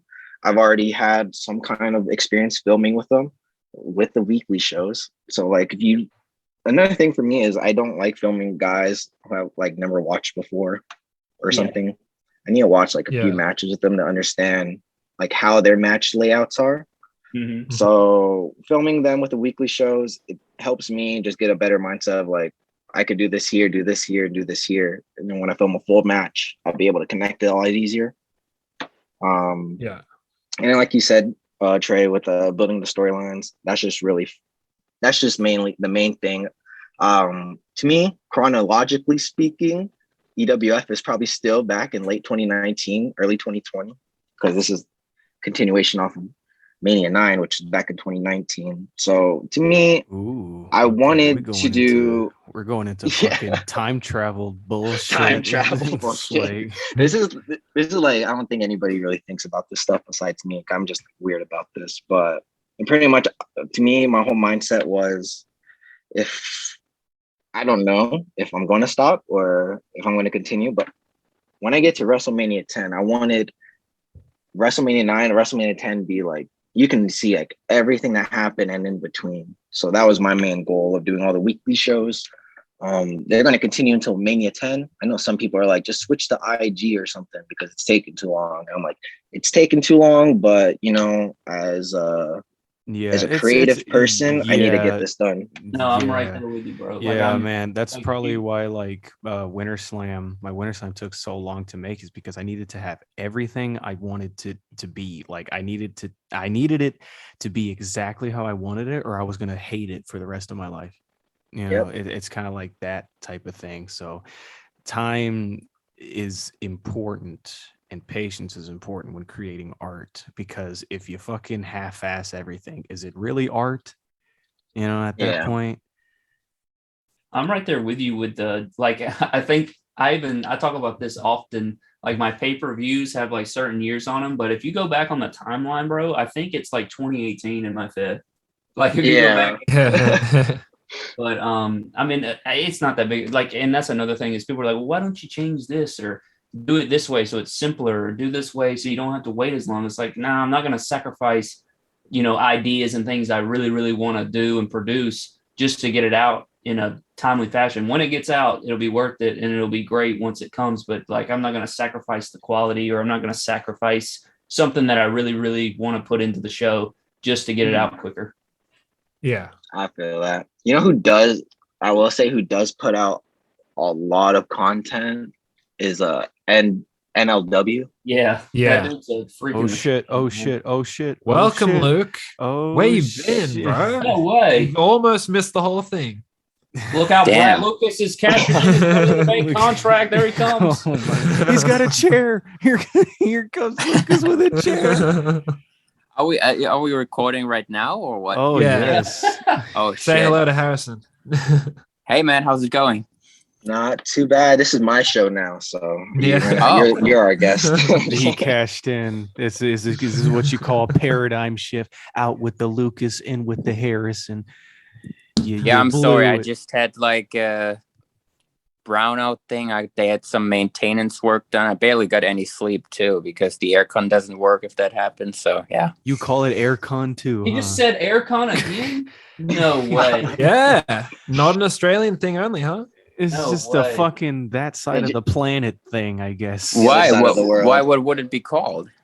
Air conditioning. You got the air on. Aircon. Yeah. No, to update everybody. Okay, before we even started recording, me, Danny, and Nathan were talking about like we were talking about how hot it gets when we're filming because of all the lights. And Nathan asked me, "Well, what's up? Do you have aircon?" And me and Danny were like, "You mean air conditioning?" And he was like, "Yeah, aircon." And we were like, "We've never heard anybody say aircon." And now Lucas has come on and said aircon again. That's the second that I've ever heard that from. And it's in the same night. That's insane. Yeah, like when he said it, I thought he said, "Oh, do you have the air on?" Like I misheard him, but no, he said it again. And now fucking Lucas is saying it. And now I'm just like, well, okay, I guess this is just a thing from the fucking other side of the planet type of thing. Yeah. But anyway, Mr. Lucas, it is so great to finally have you here. We thought you were asleep. We thought you were, slacking off, but I'm so happy to hear that you are now here. But here is Mr. Harrison. Do you have any? What was the question we were talking about? Then it was a question from Trey, wasn't it? Yeah, it was I asked him about, the episodic approach to pay-per-views and stuff like that. Yeah. Do you have anything more to add on that? Shoot. Nah, I don't. I think I've said all I needed to say. About that. Yeah. I don't suppose Luke would have a question. Yeah, I mean, it's kind of hard because some of them were probably already asked. So yeah. Okay, I'll give him a question. So how do you balance fetting with everything else you do in your day-to-day? And how long does it take to make a, say, 10 to 15-minute match? Oh, gosh. All right. Well, Harrison's matches aren't that long to begin with. Yeah, I actually don't make my matches long on purpose. Yeah. How long are they? That's the beauty of Harrison. He'll make a match that feels like a fucking main event just be like 8 minutes. Yeah, I think the longest my main events will go is probably 10 minutes tops, but I try to maybe it's because it's probably because the commentary and side of things there's more time to breathe on selling and stuff. Yeah, I'm 100% sure if I were to have ad commentary and like edit the match like we were talking about earlier, I'm pretty sure my matches would be maybe twice as long as they are now. But there's no commentary. They're figures. They're not doing like any like facial expressions. I feel like I just need to focus more on them just selling the body part just to get through the match. And I think that I do that. I feel like I've been doing that pretty well. So yeah. But for my matches, I'm sorry. The question was how long do I film my matches and how do I balance it, right? Yeah, how long does it like take you to film your matches? How do you balance it day to day? Like how much time are you spending on like each day to make this kind of stuff? Okay, so I kind of estimated this before because somebody asked me. And I think for like if I'm filming like a pay-per-view or something and I'm filming like a 5-minute match, I would say each match, if it's not like a main event, could probably take me roughly about 4 to 6 hours to complete. Whoa. I also, just a lot of posing, a lot of thinking of where I want the match to go, which spots I need to do, stuff like that. I eat in between. I don't like rush through my pictures. I'm just going to get it done when I get it done. But I would say 4 to 6 hours for a match, depending. That also depends because I would say I'm able to film realistically maybe 2 hours a day just with how my schedule's going. So it does take me quite a bit just to finish one match. So I mean, with that's pretty crazy because like I feel like when I watch, I know you've live streamed you posing before. Am I speaking correctly?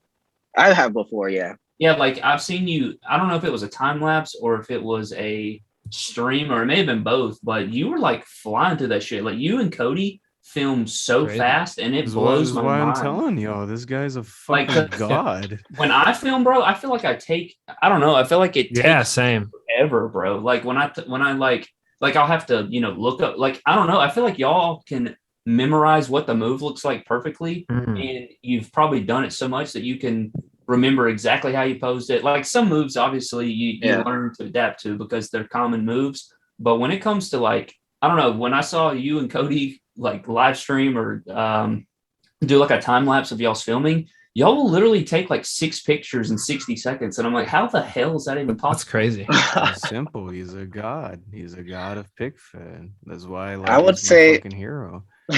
What helps me a lot too with I don't know if you ever have like a struggle like filming like a match or something, but what helps me sometimes is like I remember when I was younger, I would watch like match highlight videos and I would listen to a song. So I would literally like when I'm at the gym or something, or whenever I'm driving somewhere and I'm thinking of like the match I gotta film, I'll literally listen to the song that I will film the match to and just imagine the entire match played to that song. Like if it was like a highlight video on YouTube or something.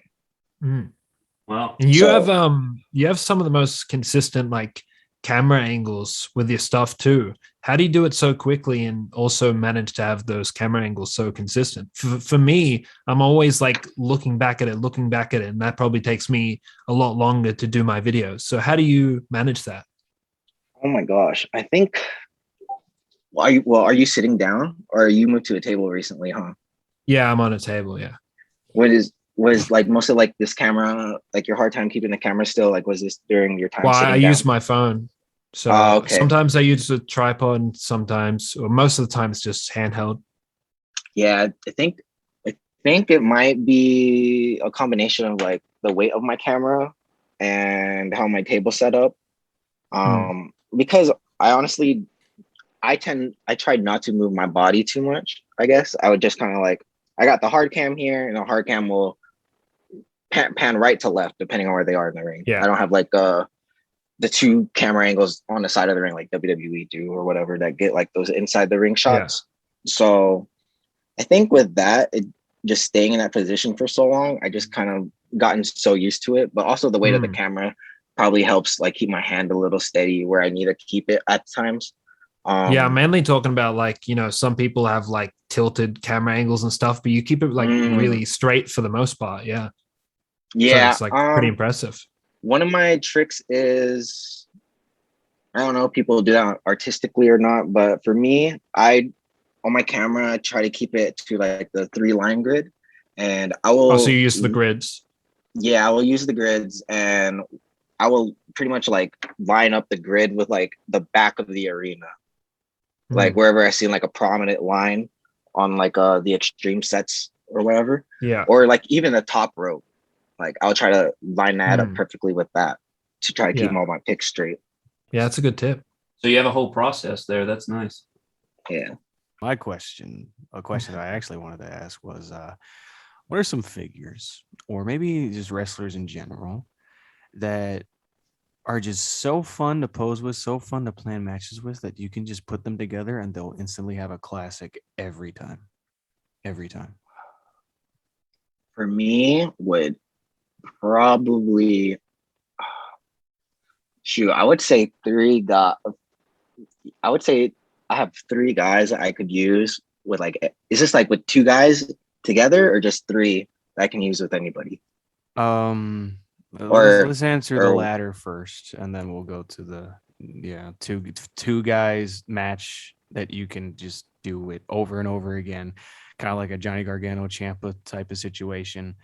And then the other one, just like name like 3 wrestlers that you know that you can pose well, you can plan a match, a classic with. I would say the 2 would probably be Cena versus Bryan. Yeah, I remember. I feel like you could do so much with them. And I don't know. I loved what I did with them before, like back in like 2012, 2013 or whatever. And then what I did John with them, Cena like, just power bomb him to oblivion on the outside. Yeah, I remember that. Those are like, good times. Have you used that new Ultimate Edition Cena with the butterfly joints? I feel like that would be amazing to use for the SDF. Man, I was playing around with it. It looks awesome.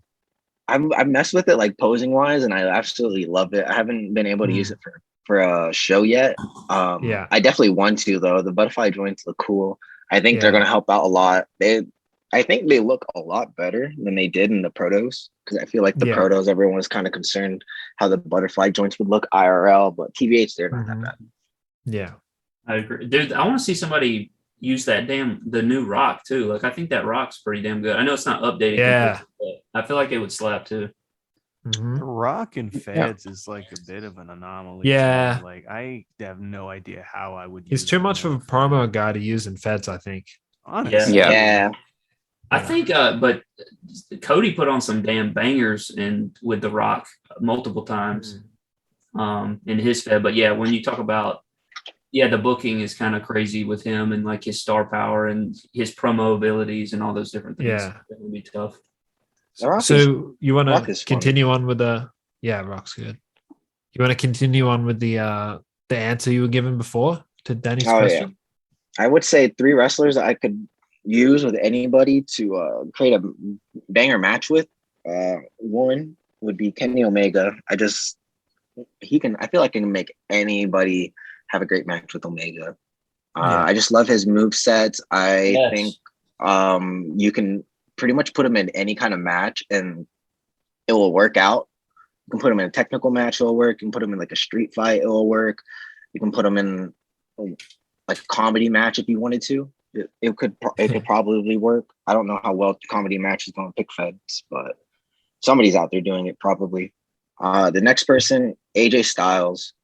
He's just so, I feel like when I film with him, like the match itself is just so smooth. His figures are really nice as well. So Styles, and then the last one I feel like I can do a lot of great matches with is Pete Dunne. I just love Pete Dunne. Favorite guy. He's my favorite dude. Yeah. I feel like Pete Dunne, what I like about him is you can get very technical wrestling out of him, and then if you need to, he can just literally beat the shit out of everybody. And I just love doing that because you can do that with like anybody. Yeah, he's technical, but he's also a brawler. Yeah, that works out really well. Bare I love knuckle, I really style. wanted him to win the title. Me too. I thought he was going to. I thought he should have more than anyone else as well. You know, I think Champ is probably going to be transitional to Braun Breaker, Rex Steiner's son. Oh, you think we're going to get what's that guy's name? Parker. His name is Holland. Bordeaux. Yeah, they changed his name to Holland. Holland? Yeah, Holland. HARLAND. Holla holla. Really lame name change because really lame name. Like I thought his first name fit perfectly. Like I thought it like just rolled off the tongue. It was really nice. I don't know how to pronounce his last name, but it didn't sound cool on paper. I think is it I don't like a Bordeaux or it's like Bordeaux. Bordeaux. Okay. Yeah, because Scarlett had the last name too, and they pronounced it took Bordeaux. it away. I know, but like they always pronounced it as Bordeaux before they took it away. So just process of elimination. But yeah, that doesn't sound like a world champion name, Holland. That's pretty disappointing. I just realized he played offensive line for Notre Dame. Never knew that. Who? Holland? Yeah, Parker. Yeah. Bordeaux. Yeah. Never knew that. Mm-hmm. And I'm probably the biggest college football fan here, and I did not know that. It's pretty disappointing. Yeah, one guy that I can film with and pretty much make him have a classic with anybody, and this isn't even a joke. It's Bane. I just have so much fun doing Bane matches and shit. Like my Adam Cole Bane matches went 20 minutes, dude. 20-minute classic of Adam Cole versus Bane, and people be laughing at me. Oh, you use Bane, bitch. He is the fucking Okada of FAW, dude. Like, that's just how it is.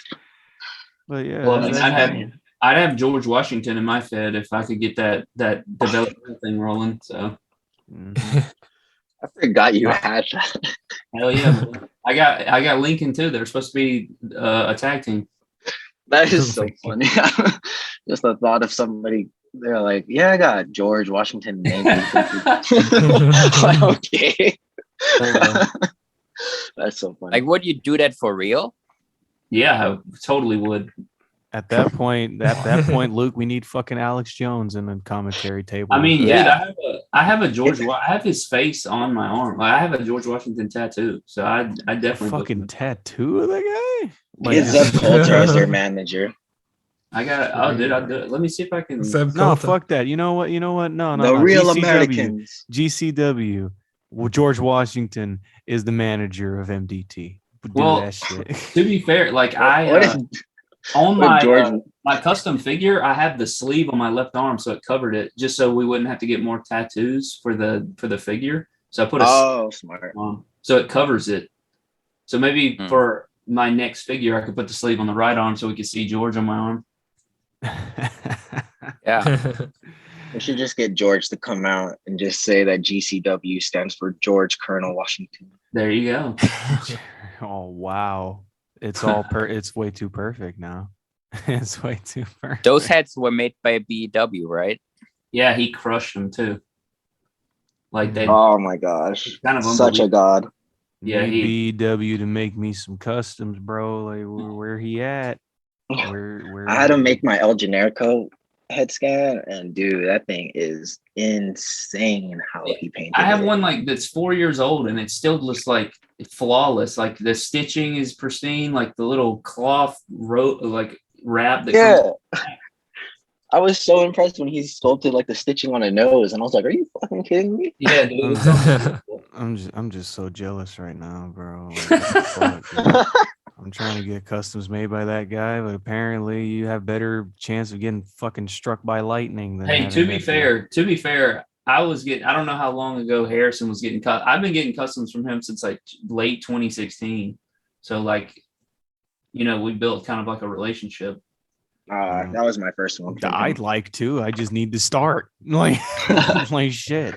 My next question is there any figures that are upcoming either from AEW or Mattel that you're really excited about? Maybe the Elite RVD, or maybe, the Dark Order, or any of those unmatched figures, or just any of those figures in general that you're really excited to get in there, or maybe you already have pre-planned some plans for in your Fed? God, as far as pre-planning, I don't try to plan anything around figures I don't have, just in case. But when they do come in, you gotta rearrange some things. But as far as figures coming up, is just specifically that I want to use in the Fed, or just in general? Either one. I mean, I guess you could start with the Fed, and then you can branch off into more, things that you're just general as a figure collector. Maybe you're just generally excited about. Okay. Well, the newest Elite Wave 88, I haven't gotten those yet. But that Matt Riddle, the Roman, and the Kushida, those all look tremendous to me, and I just love how everything have double jointed arms now, so I'm super excited for that.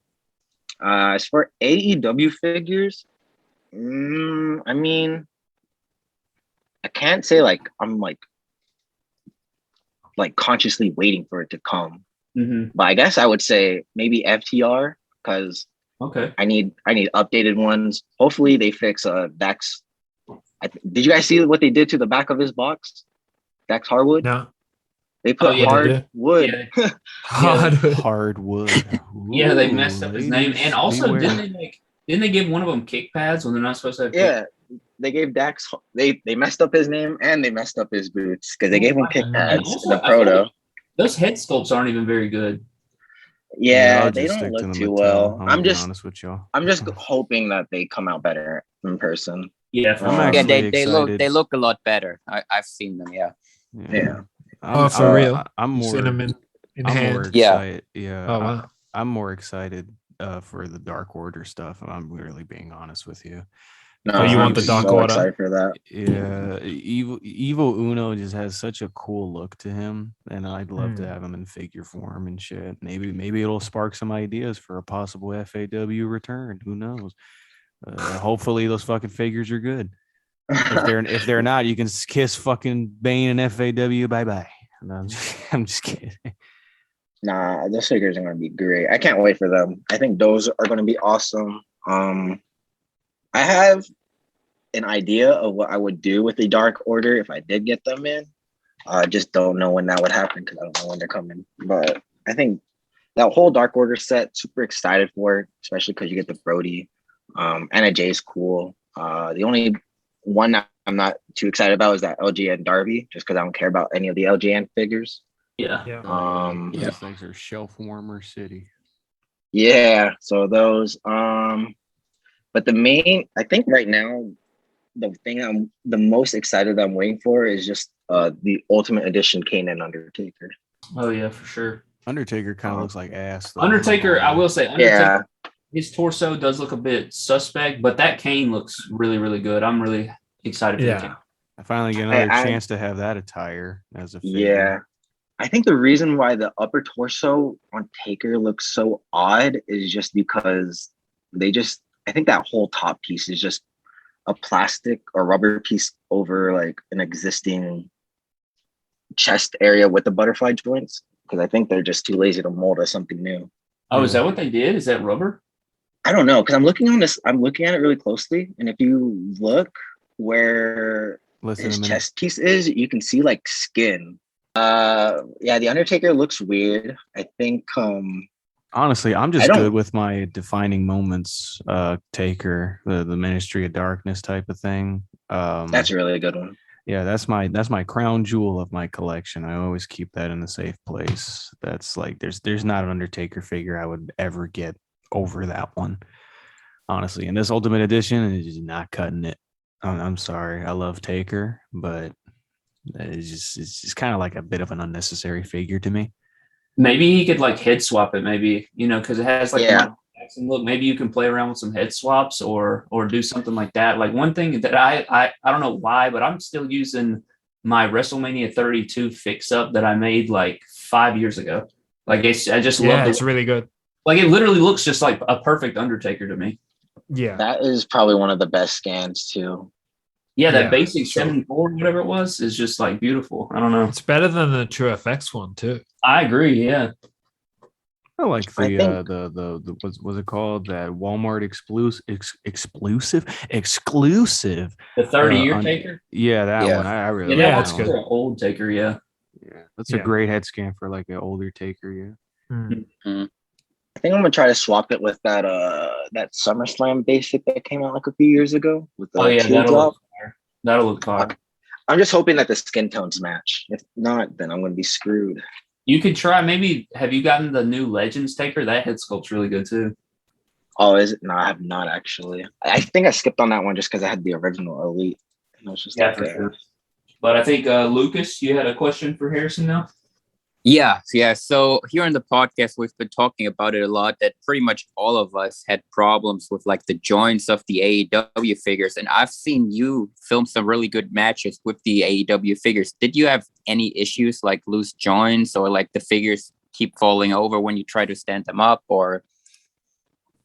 Yeah, for sure. I did definitely had like a lot of loose joints. I think most of my loose joints came with like Hangman Page and like maybe like Moxley after, but I would say I'm pretty lucky. Most of them are like, they're not too loose where I can't use them. They're just like the perfect amount. The Hangman from Series 5, that was probably one of the most loose figures I've ever used in a while. That figure is brutal. It's brutal. Oh my gosh. I have yet to film anything with it. How loose it was when I was filming it in the Rumble. The reason I just stuck with it just because I like the attire more. Yeah. Actually, when I was watching your Rumble and that figure came out, I said, "God bless him." Bless him. Yeah, that figure is really tough to use. But I don't know. I think what helps a lot of figures stand is just like bending the knee slightly. I don't know. That helps. One figure that I'm just deathly afraid of filming with is the fucking Orange Cassidy. And, the fact that Jazzwares did not think of just ditching the whole pocket gimmick for the next one is just fucking embarrassing, honestly. You know what? It should be like removable. It should be removable, or they should at least like add like ratchet joints to the thighs or to the hips. Something, because the Like I've stated, I don't know how many times I've stated it on my channel. I know it's been at least 2 or 3 times where the Series 3 was perfect the way they did it for a stationary, for a great display style Cassidy hands in the pockets. But all they had to do for the Series 8 is literally make the legs posable and get rid of the pocket gimmick, and then you can use the Series 3 for the pocket 10, Series 8 for the posable one in the matches. I don't get why you would do the same. But now it's just entirely the same figure, only with a different shirt. So people, if you pre-order that Orange Cassidy, shame on you, shame on your wallet, shame on your bank account. Don't do that to yourself, please. This is from your buddy Danny Meltzer to you, the faithful viewer. I did an Orange Cassidy match for this upcoming Vindication. I gotta say it was very fun because Orange Cassidy's a fun guy to use, just because he's a little different. You don't get that every match. He's totally outside the box. But as far as like dude, you can't even do like the devastating kicks with the fit. Yeah. With the Series 3. Like he can't even like stand on one leg and kick out. And even when he kicks out like a centimeter in front of himself. He can't even kick out far enough. It has to be like just fucking just in that dude's face to do it. Oh man, it was definitely. So what I ended up having to do is I actually had 3 mock Orange Cassidys. Don't ask me why, but I had 3 mock Orange Cassidys. Oh boy. And a loose one. So what I did was I opened one of the mock ones and I cut with my X-Acto knife around the crotch so that his legs could move. They're loose as shit. Like they're terribly loose. But I was able. Oh really? I used one for stationary and I used one for running around doing stuff. And the one running around doing stuff was just as bad as Hangman. Oh god, these figures are just, I don't know. They have so much potential, but they just drop the ball on it a lot of the time. Did it look weird cut when you cut him? I mean, it hides it well, especially if he's like running, because if he's running, he kind of bunches up. But it didn't look too bad. I don't think it's going to cause any like terrible eyesores, but I don't know. It doesn't look great when you're just sitting there holding it, though. I'll tell you that. My last question I have for Harrison is, what is your hardest match or spot to film ever? I have 2 spots. I can't think of any matches that were like particularly hard for me to film. Maybe just like really long ones. But I mean, like those are like the Rumbles or like the Elimination Chambers. Like those matches take a minute. But 2 spots I can think of off the top of my head. I did one spot with Pete Dunne, Kenta, and Mustafa Ali in a triple threat where Mustafa Ali and Pete Dunne pretty much drop Kenta and kick him in the back while he's like falling down. And I had to like put Pete Dunne and Kent and Mustafa Ali on like figure stands, and I had to like get strings to hold them up while I'm getting like another string to hold Kenta up at the same time because Mustafa Ali and Pete both had to be on one leg, stand kicking Kenta while he's falling down. So I had to Photoshop that entire pick. That took a minute. And then another one that took me like maybe like 15 minutes to take a pic of was like this 4-man Tower of Terror with like Lashley, Ricochet. I don't remember who all was in the Fatal 4-Way, but it was like a Tower of Terror powerbomb show. Was that joint show with you and Cody? The In House, the In Your House. Yeah, one? It was Bobby Lashley, Buddy Murphy, Ricochet, and it was somebody else. I want to say Mustafa, but no, he had another match. Maybe Andrade. Yeah, it was Andrade. Yeah. Yeah, so I had him do a Tower of Terror spot, and it took me like 15 minutes for them just to get them all like balanced on that top rope. And I was like, dude, I'm gonna get this because you know, like when you get a figure balanced and then like you move your hand and you're like, okay, it's good, and then you move your hand out even more and then it falls. Like that just kept happening. And I was like, dude, it's like right there. Let me just get it. Are you holding the figure string with your hands, or do you have like some sort of contraption? No, I use it with my hands. I like get I just stretch out. You use a contraption? You use a contraption? Nathan. Me? Yes. No, I said I use my hands. No, I said, do you? Because you asked him as if it's some normal thing these people do. Oh, no. I know a lot of stop motion people use contraptions. Yeah, I know people in the past that have used, like, they'll use a stick that goes across the whole arena. Yeah. They use it as like I was just wondering. Yeah, I actually used that that yardstick with the fishing line for like the figure photography that I'll do like every once in a while. But as for like my pick fed, I don't got time to do all that. I'll just wrap the fishing line around my hand, and then like if it's too long or something, I'll just keep wrapping it. I'll like rewrap it around my finger or something, just like small micro adjustments to get it where I need it. But yeah, pretty much just my hand. But if that's it, I think we're just about ready to bring it on home. But with one more question, and it's not from any of us. It's from a lucky commentator. What do I say? Commenter from the last episode. The lucky commenter has the funniest name, OJ Simpson. OJ Simpson asks, who was your guys' favorite superstar when you first got into wrestling? I'm pretty sure this is very universal and can apply to all of us. So, Lucas, would you like to start us off first? It might be a Japanese guy. I don't know who you. Oh no, I definitely didn't start out watching New Japan. I started out watching WWE. I think back in the day, I got the Rey Mysterio DVD set for Christmas. So he was probably the first one, my favorite at that time. Yeah. For me, when I was young, I was really young, so it's hard to remember, but I think it was either Kane or Goldberg. Goldberg. Around like Ruthless Aggression era. I can attest to that. Did you start in like 2002, 2003? Yeah, like I grew up on all those. Like I was a child, like I was born in 2001, but like I grew up on all the Ruthless Aggression DVDs from like 2002, 2003. Grew up on like the WrestleMania 17 DVD, and then like WrestleMania 21, Cena and Batista. Yeah, so I grew up in the Ruthless Aggression era. Love to see it. Yeah. What about you? And yeah, what about you, Trey? Actually, my like first initial favorite wrestler, I think like I got heavy into wrestling when I was like 3 and 4. It was like my earliest memory. So it was like 99, 2000. And I always remember loving Chris Jericho from like the moment he debuted. Like I just loved like his, I don't know why, like, cause he was a heel. I don't know why I loved him, but I did. Him and then Kurt Angle. Those were my 2 first favorite wrestlers. Oh yeah.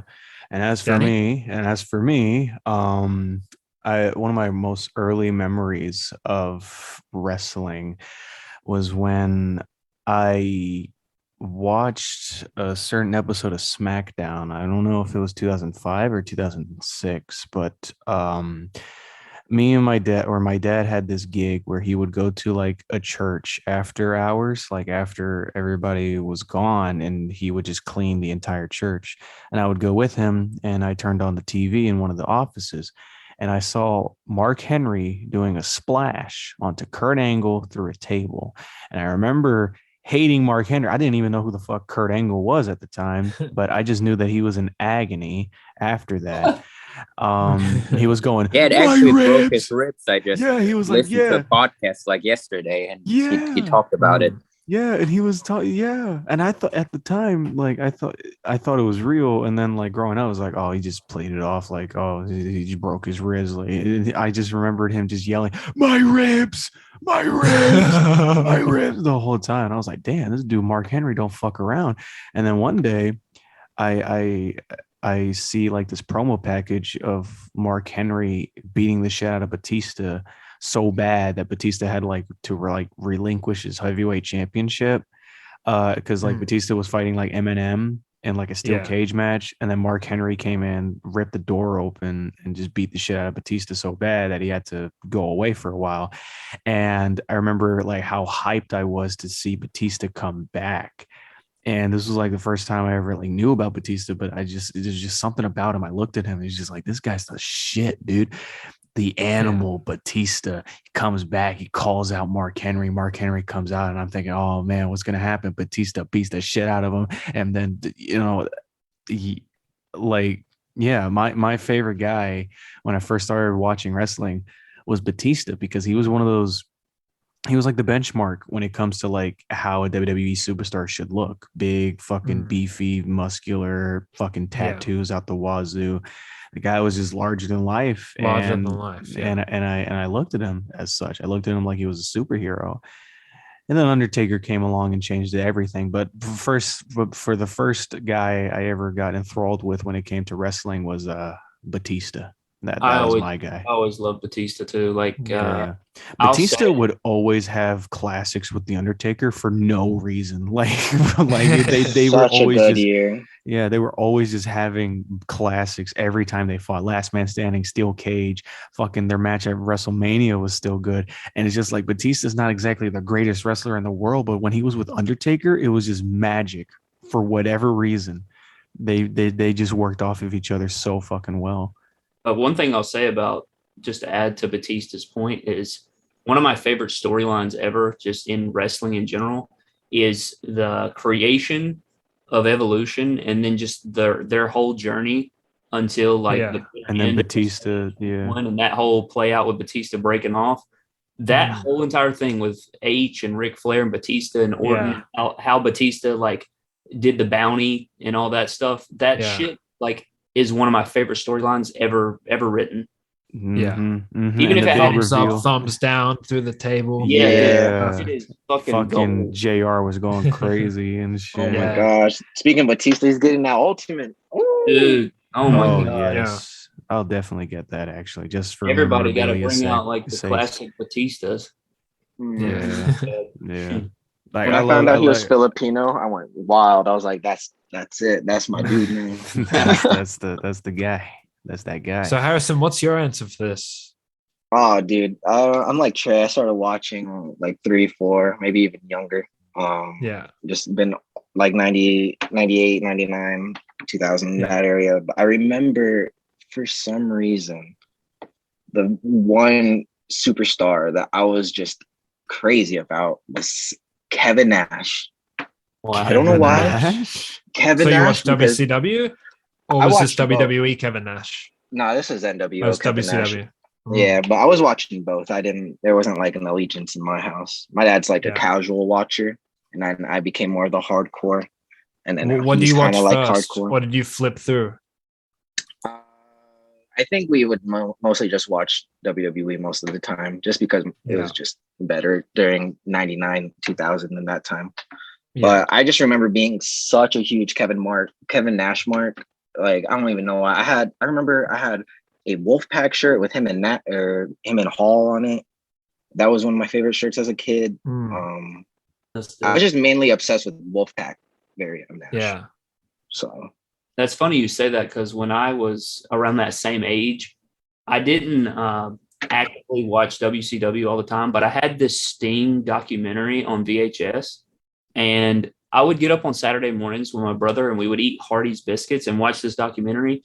And like, I always loved Sting because I watched this documentary and I was like, dude, Sting's so bad. And to this day, like Crow Sting's like one of my favorites just from watching that dumbass.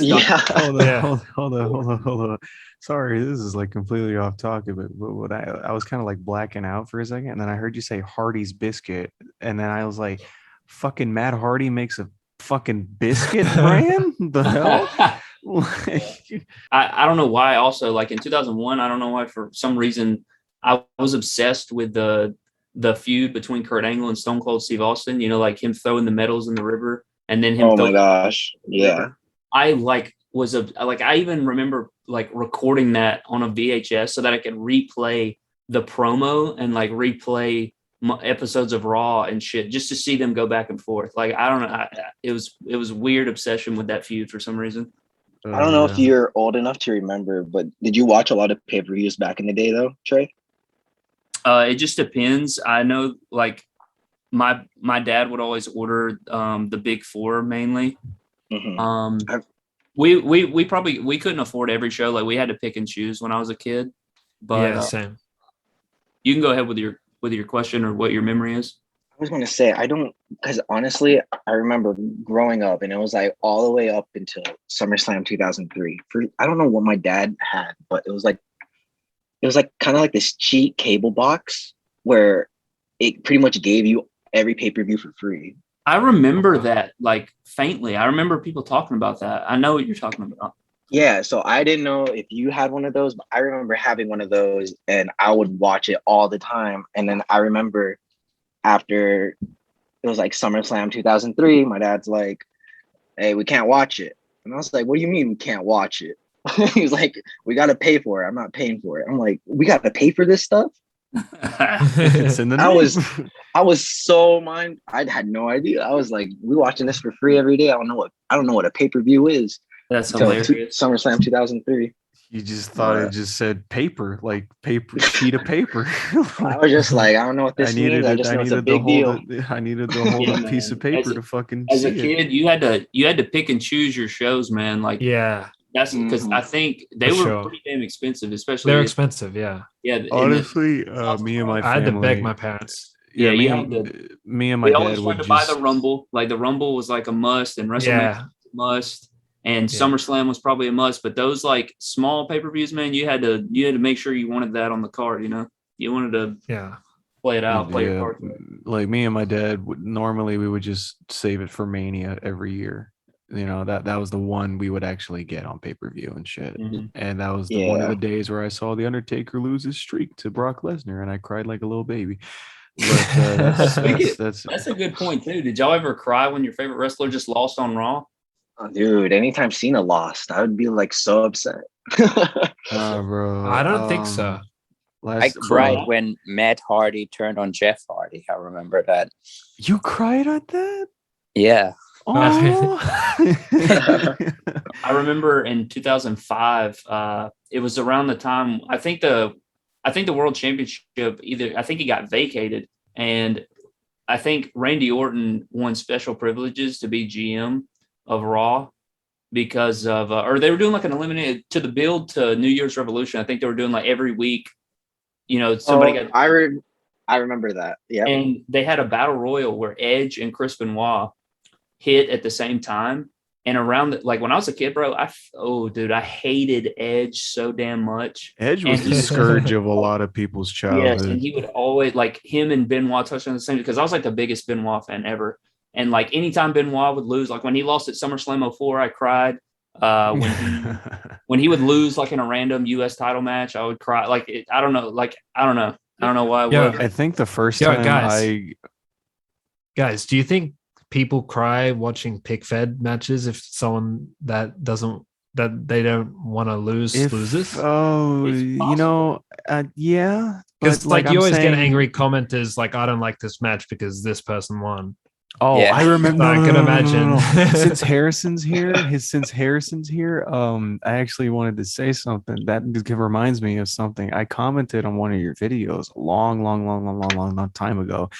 It was when was his name Alex Brooks and JTM? Oh yeah. Yeah, they were champion for a long time, and like every pay-per-view they would always retain. I forgot who they lost to, but I remember commenting this, and I don't know why I went so far. I said, it's about time those two faggots lost. like I just was over those dudes. I was like, sheesh. I thought they always had amazing matches, like the cage match against Hall and Nash. I always my god, that was one of my favorites at the time. Well, the thing is, like, I watched that back. It's like Hall and Nash, they won in the middle of the match, didn't they? They just left the cage to get weapons. Even though that was like the point of the match to leave the cage. They got cage, and I was like, "That's it. The whole cage point is thrown now. They got to pin each other back." That's funny. Like I remember watching it with my boy Mike, and he just said, "They won." I also remember I pitched you a Bane versus CM Punk storyline. I remember this. It was this one thing where it's like, you know how Punk was like going up against the Authority and shit. For a long time, and I said, what if the Authority hired Bane to fucking kill Punk, and then they had like a fucking like a Brock Lesnar style a SummerSlam 2013 match. This is no disqualifications, Bane versus CM Punk, and that was one thing I always wanted to see out of your Fed and shit. But I can do that now. I have the reins of that. You might as well do it. You might make it even better. Probably so. But I remember but back to what we were talking about. I remember the first time I ever cried during like a wrestling match. It was when Rey Mysterio was going up against Chavo Guerrero in an I Quit match. And at the time, I thought I Quit matches meant that they literally quit the company. Like I thought it was that. So when Chavo won and Rey Mysterio was saying I quit, I fucking cried. Chavo Guerrero. Is that the thing where he was hitting his knee in the he was on the he was in the that. fucking scaffolding and shit. He wrapped it around it and he was hitting his knee and shit. And then he said, I quit. Right. And I was like, yo, no. And I started crying. And then I started fucking throwing my Chavo Guerrero fucking action figure at the wall and shit, hitting it with a hammer and everything. I was so upset. But I thought you were about to talk about Great Khali smashing his skull in. Oh no, that was just mortifying. I didn't cry. That was just scary. That was scary. Yeah, dude, I'll tell you. I think it was like the build to Bad Blood 03 maybe, or Bad Blood 04, when Kane put the fucking chair around Shawn Michaels' neck and jumped off. Yeah. I remember when I first saw that Shawn Michaels was fucking dead. Like, I was like, this dude is dead. He's done. There's no way. Like, it looks so real and it looks so terrifying. I thought he was legitimately dead. Yeah. It was the blood coming out of the mouth that did it for me. Yeah, exactly. Like, he was sitting there like convulsing with the chair on his neck. I was like, Jesus Christ, man. We were talking about like moments that made you cry. I have like the weirdest one that made me emotional. It was Jason Jordan and Kurt Angle like reuniting father and son. Like, I don't know why. And I was like growing up, and I was like getting emotional. I can understand that. I mean, that's shit. I mean, a lot of people shat on that storyline. I didn't think it was that bad. Like, what the fuck? Dude, if he would, like, I've been waiting on him to return at the Rumble. I thought he would get a massive pop if he were to return. Jason Jordan, I think he's done. No, I think he's an agent right now. Yeah. I think he's done. Apparently he's working on a way back. But we'll see. Yeah. I love his theme song. That's a whole other thing. Them breaking up American Alpha was such a crime. Yeah, they way too soon. Yeah, that was dumb. I mean, that was the year that didn't they break up like every tag team in the universe? They broke up fucking they do that Enzo every year. And Cass. Yeah, they do. Yeah. They broke up Heavy Machinery. They broke up fucking American Alpha. This is breaking up a lot of teams that might have just gotten over by themselves. Yeah. I don't know what their fetish is with that, but guys, we are running out of time. I think it's about time we take it on home. Thank you, OJ Simpson, for your question here. I hope you got some insight of all of our point of views here. It has been the greatest of honors to have my hero here in my vicinity today, and I will always cherish this moment for the rest of my life. Maybe he'll come back around. We'll have even more chats in the future. Hope I can make him proud with Bane in my Fed. Hope he sticks around, stays tuned to whatever I decide to do. But yeah, I enjoyed having you around, Mr. Harrison, sir, my Lord and Savior of the Big Fed community. Great having you. Thank you. Thank you guys for inviting me. This was really, really, really fun. Yes. Anything you'd like to say to the fans watching this before we take it on home? Quick shout outs to my boys Jesus, Cody, John, Mike, and the Chain Gang. Other than that, thanks for everybody who's just been supporting me for however long you've been supporting me. And I'm just glad that the community is as strong as it is now, because without you guys, I don't even know what community I'd be a part of. Maybe some like community in the EDM world or something. I have no idea. But yes, of course. Best community. And also plug in the Royal Rumble there, guys. Go check out his new he posted a couple weeks back. Get that to 20,000 views for me. Get that to 20,000 views for me. I'll be so happy. All right. Also, when's the next episodic episode? Oh yeah. So update on that. I have started filming. The plan right now will be for me to release four Raw shows, a Raw exclusive pay-per-view, followed by 4 SmackDown shows with the SmackDown, and then probably go big for WrestleMania 10. So I'm expecting, or at least I'm hoping to get Mania 10 done by sometime next year. That's my goal. Yeah, you got to make it your biggest ever. Stay tuned for that, ladies and gentlemen, and stay tuned for next week. We may have a guest, we may not, but, just stay tuned because we love our fans more than anything else in the world. Keep on supporting my hero here at Harrison, and we will see you next time on Talking Feds. Sayonara.